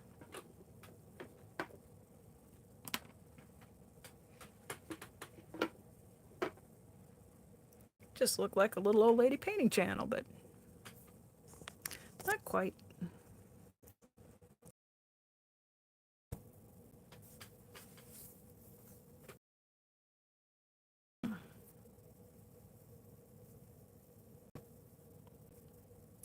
Yeah, can we try, like, just a link to, I'm not sure that came through as a link. It doesn't look like it's a link on my screen here. And if we could just link to her, just her regular old channel.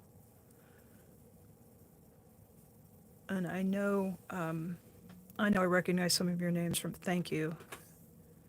Thank you very much. Yeah, I recognize some of your names from Nance's channel, and you've just, I love the, well, Pooh is a moderator over there too, so.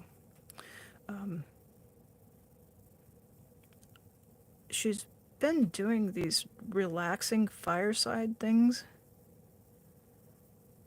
just lighting a chimney with wood fire, and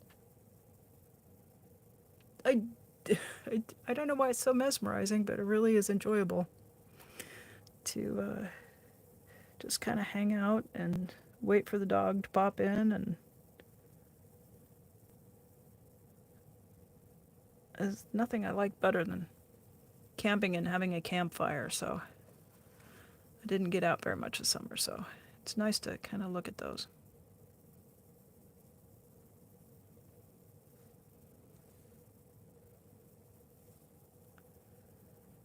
Yeah, thank you, Indigo.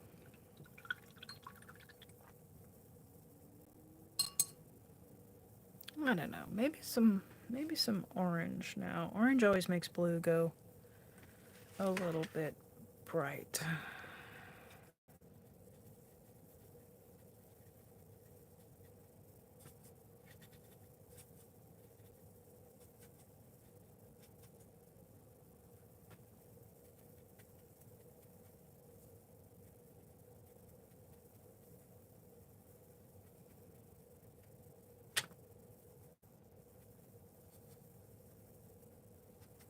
So if I were to be knitting, would you guys enjoy watching that?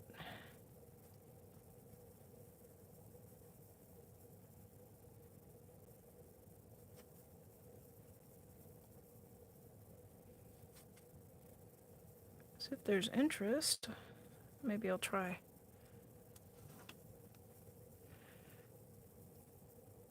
Okay, cool.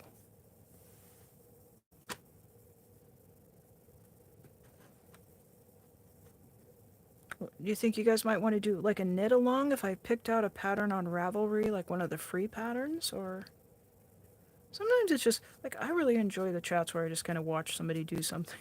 There's nothing wrong with that at all. Oh, okay. Alrighty. I'm mixing up some orange over here to the side. Well, that sounds fun.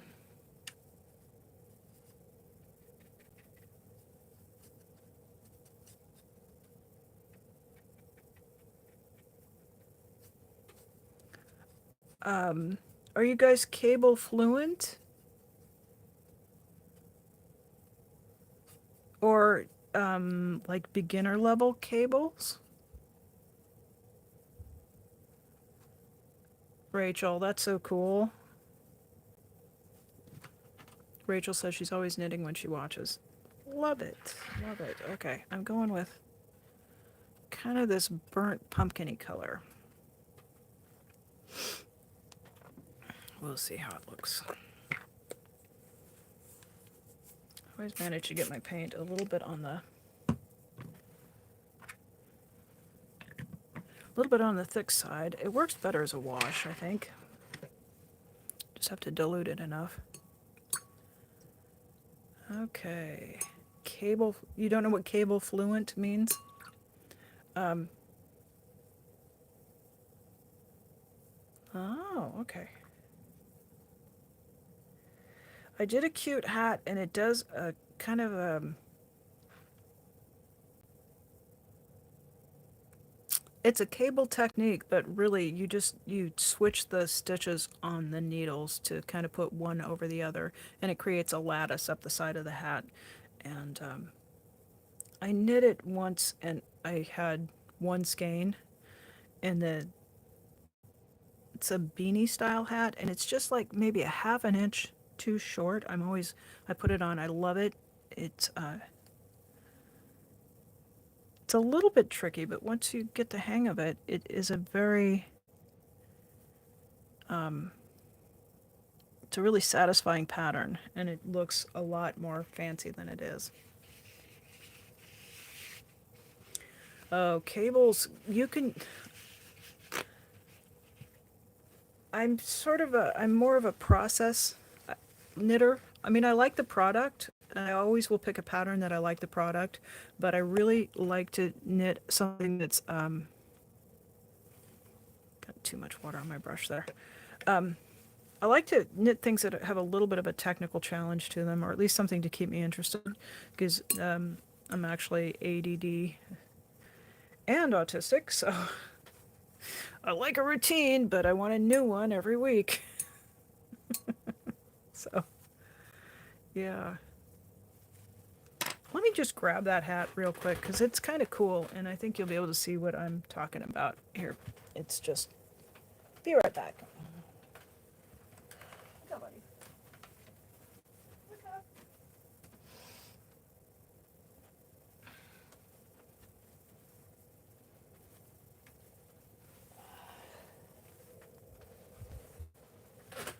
So,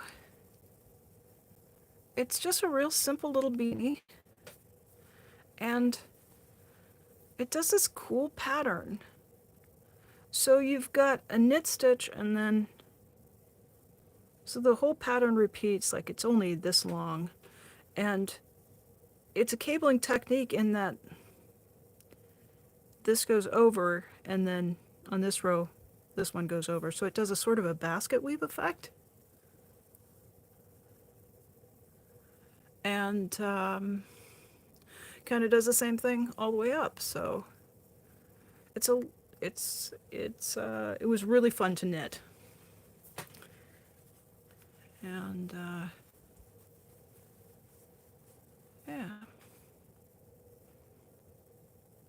yeah. Maybe we'll do just a plain one with just ribbing, because that's just alternating knits and purls.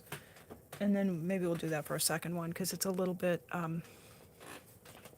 it's a little bit more challenging, but it's a really great effect. And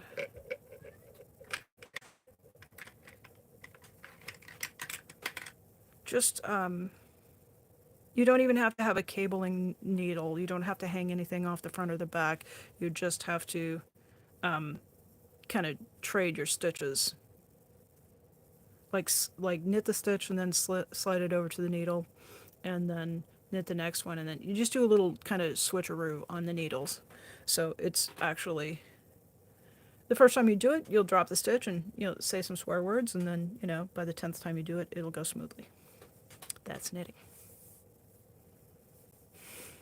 Right? It is. I like it. And I want another one that's just a little bit longer.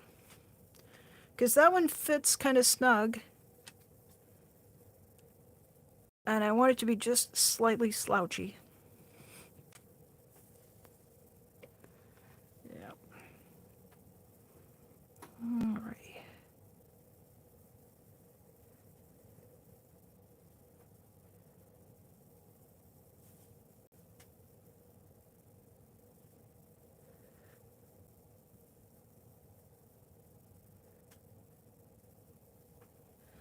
Well, that's kind of cool. I'm just kind of smiling, thinking about knitting and having some company and some people. I like that.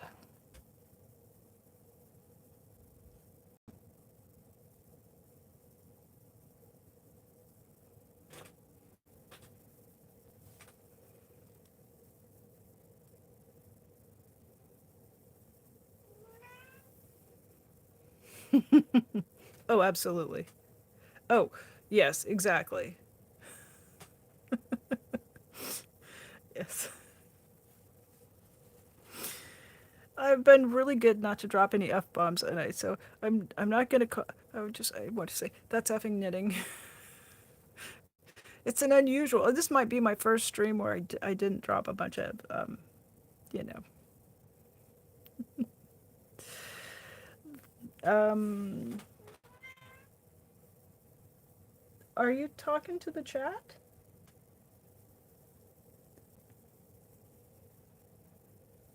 She is telling lies. She is telling cat lies. She is sure that it is 11 p.m. and that because that's when she gets fourth meal. She is diabetic, so she gets 4 small meals throughout the day. Oh, Rachel says the projects get thrown in the corner if they give her a hard time. I have gotten way better about abandoning projects, and I suspect that has to do with being much more discriminating about things. Like I was talking about earlier, like searching all of my pattern books to find the one hat pattern I wanted to knit. And then I'm more determined. Well, and also this just comes with age. Just like this is one of the good things about getting to be a little bit older. You have your skills get honed a little bit more.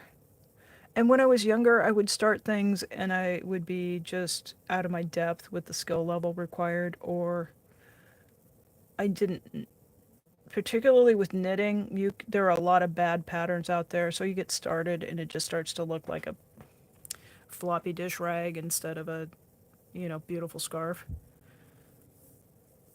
So as you age, you get experience and you tend to pick better projects that are more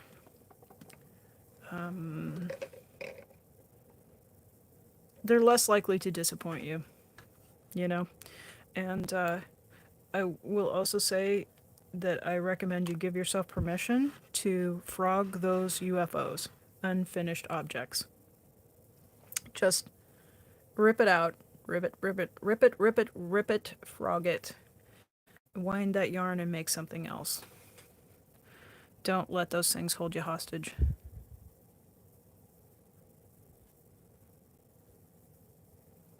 and particularly knitting, if you set it aside and then you come back to it, your um,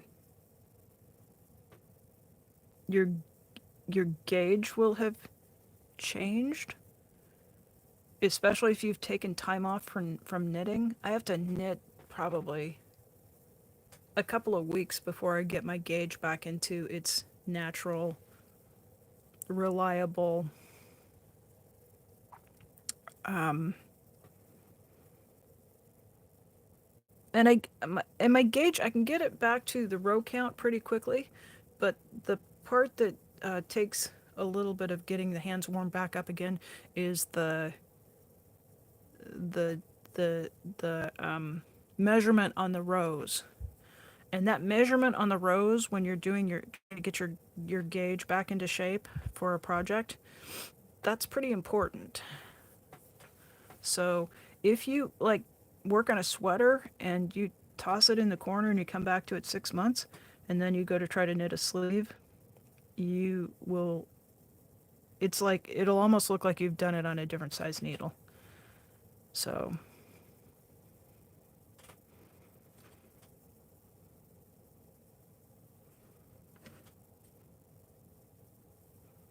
yeah, don't let that inanimate stuff own you. Just,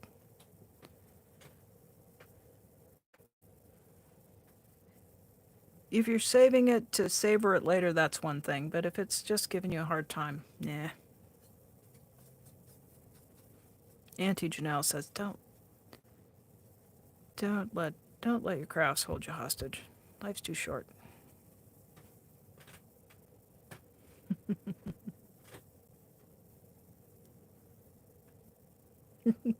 That's lovely.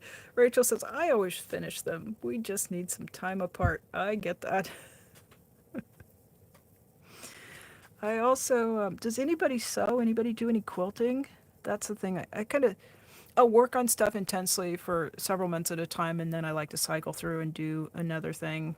Um, and sometimes that's a function of,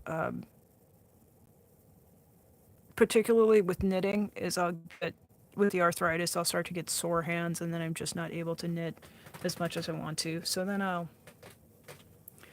just kind of rotate to a new craft and give my body a bit of a break. But Rachel was saying she had more yarn than Michael's, and I I have a monster fabric stash for quilts.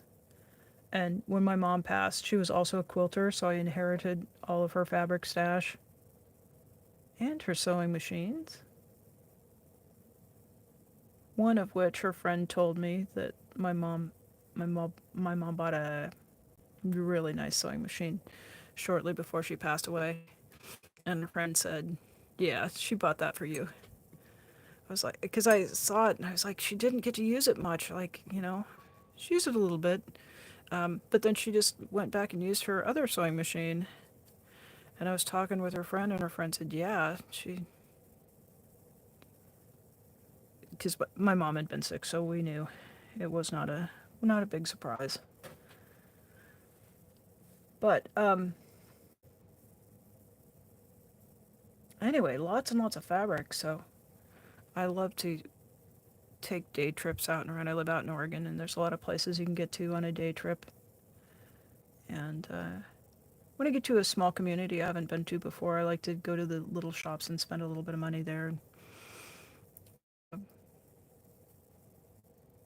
pick up a little, like a quarter yard of fabric for a souvenir. And there have been times I've gone to these little shops and I've thought, I don't have as much yardage as they have, but I do have a lot of, maybe sometimes more variety than they do. Yeah.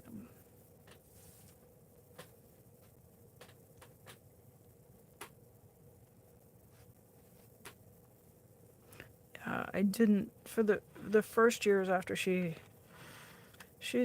been gone about a little over a decade, and probably the first 5 years I couldn't even. I tried to quilt and I just sat and cried. It was pretty. Because especially the last couple of years of her life, she'd had a stroke, and but she still had lots of ideas. So I became basically, my mom would say she would pick out a block and she would pick out the fabrics and I would cut them, and then she was able to sew.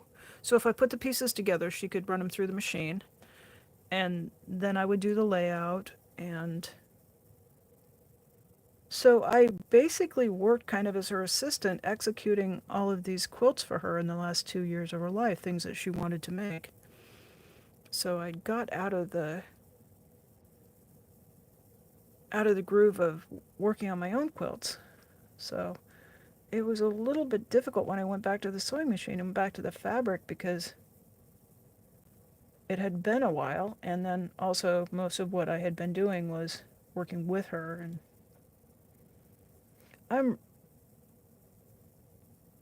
I went through all of my quilt books this spring and picked out the ones that I wanted to make, and sent the books that are used literally, like, I did a calculation: how long am I going to live and how many quilts could I realistically make if I made one quilt a week. And then like, there was a number, and then I went, okay, all right, I have fabric for that, and then which patterns do I want? So I picked out, like, I seriously picked out like 50 patterns, and anything beyond that it's just unrealistic. So I sent them down to I like that there's a thrift store for the Humane Society, and so I donated my quilt books that had patterns that I wasn't going to make down to them.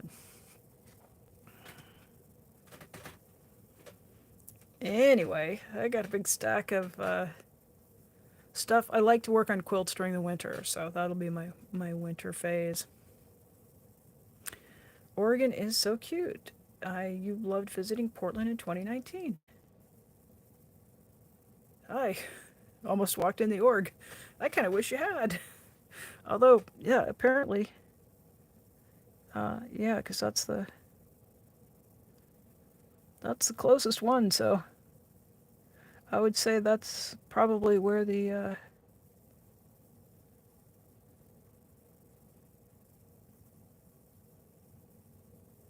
I don't know. No, I don't know.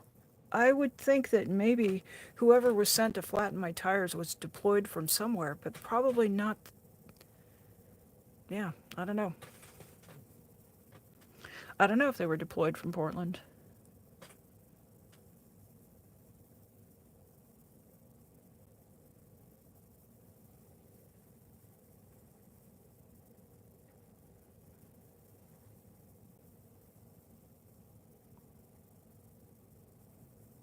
Yeah, and don't feel too badly for me, because here's what happened. I'm I'm like Kathy Bates in Fried Green Tomatoes. I'm older and I've got more insurance.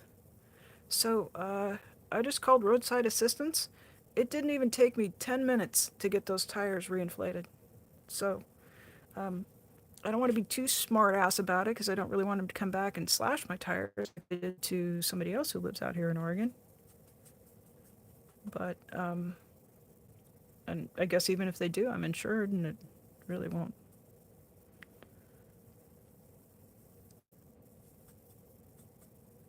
I'm you know, disabled slash retired. I don't have places to go, and it's not going to slow me down when I'm already just gotta know where I gotta be, folks.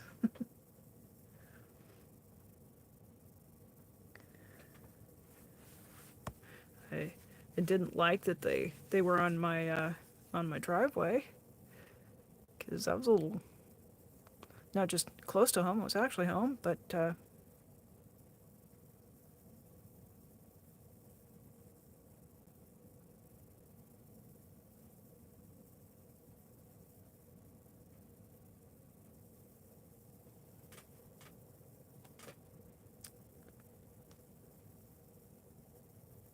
what was that thing? Hollywood Aja used to say, no weapon formed against me shall prosper.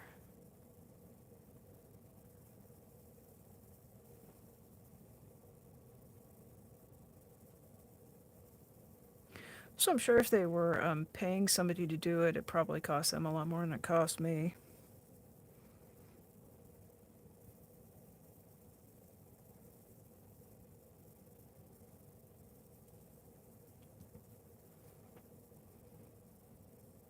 I like that orange in there. Is it showing up? Can you guys see it?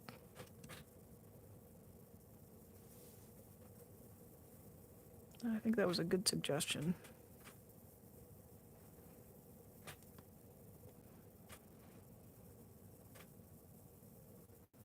I don't want it too bright. Sometimes you can get stuff in the background and it's a little too bright and it draws.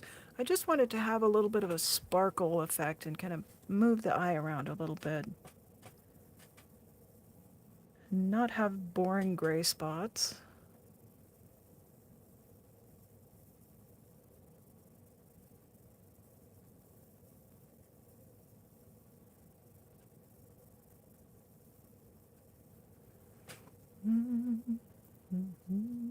Thank you, Rachel.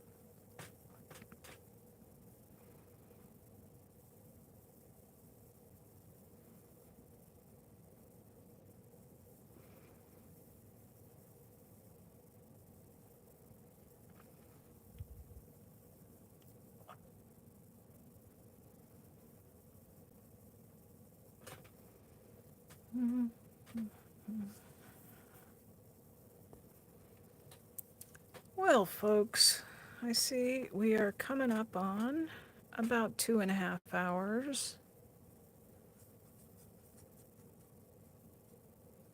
So I'm going to wrap up here pretty quickly, pretty soon.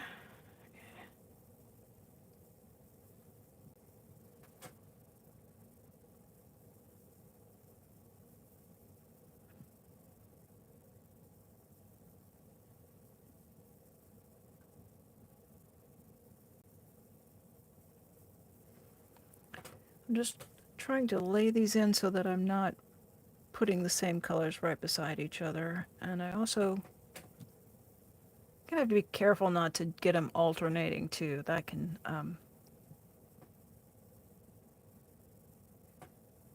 that can create a pattern.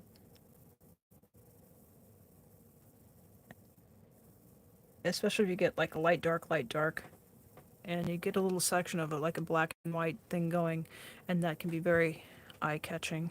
The goal with this is to have the eye move around, so it's easy enough to correct when I do it, and it does happen sometimes. And I'll just come in and overpaint or re-wet the paint and lift it out and drop in another color.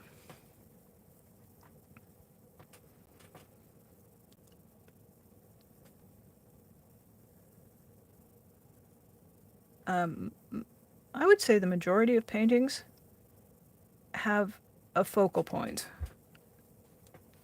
I'm intending these to be something that's a focus for meditation, and I'm deliberately creating a lot of interesting areas because I want the person who's looking at this painting to not just fixate on any one thing or have one image. I want their eye to move around. I want their imagination to be fluid and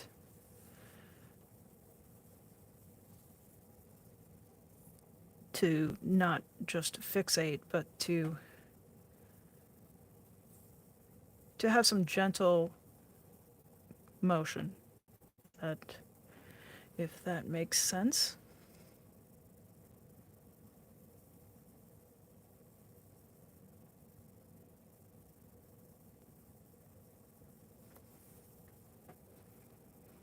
Alrighty.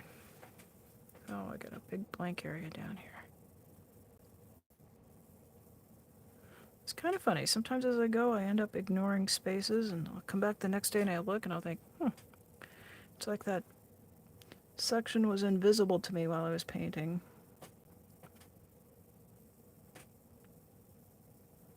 And most of these paintings benefit from having a little bit of rest time in between. It lets the color dry down.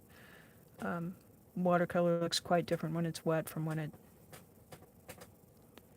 it gets fully dry.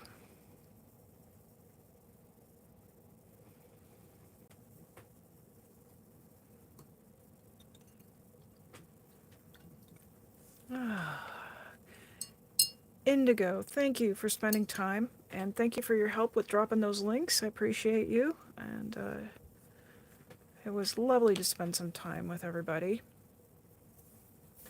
Um, yeah, once again, thank you everybody who came. Thanks to those who were watching. Thanks to Replay Crew. Just a hearty and sincere thank you to any of my new subscribers today. That was just, um, um, I think that was my biggest subscription jump day that I've had so far. And I, I know that as you go and things start to build, you know, that just, it does sort of increase at a time, you know, maybe the first day you just get one subscriber and then maybe another day you'll get three. But I'm just really grateful, and um, I just want you guys to know that I'm very thankful. So um, I I've been at this a little over 2 months, and I had some goals to reach that first level so that I could do a merchandise shop and maybe get some of these images put on some merchandise if anybody's interested in that. And in order to do that, I have to have 500 subscribers and 3,000 watch hours. And I did the calculations, and I'm a third of the way up to my goal there, a little bit over that. So you have to do that within a year. And when I first started, I thought, well, it just seems like a big hurdle, both of those. And to be able to get a third of the way there in 2 months, I'm really, really happy to have reached that. So, yeah, thank you, Indigo. Yeah, I'm excited about it, and more importantly, what makes me happy is that people are watching and they're enjoying it, and they are telling me that you guys are telling me that you are doing your own art, and that is what I'm here for. I'm here to inspire people to just do more art because I really think it improves the quality of life. So thrilled about that, and I had no idea how much fun it was going to be to talk to people in chat and to do these live streams. So that's just like whipped cream and cherries. Uh, I just I always just leave these with a smile, and um, golly, I just wish I knew a few more words for thank you, but thank you so much, and um, I hope you'll join me next time for more pebbles, rocks, maybe some knitting. We'll see. Thank you. Thanks everybody for being so kind to one another in chat too. I really appreciate that as well. Have a good night, everybody. We'll see you next time.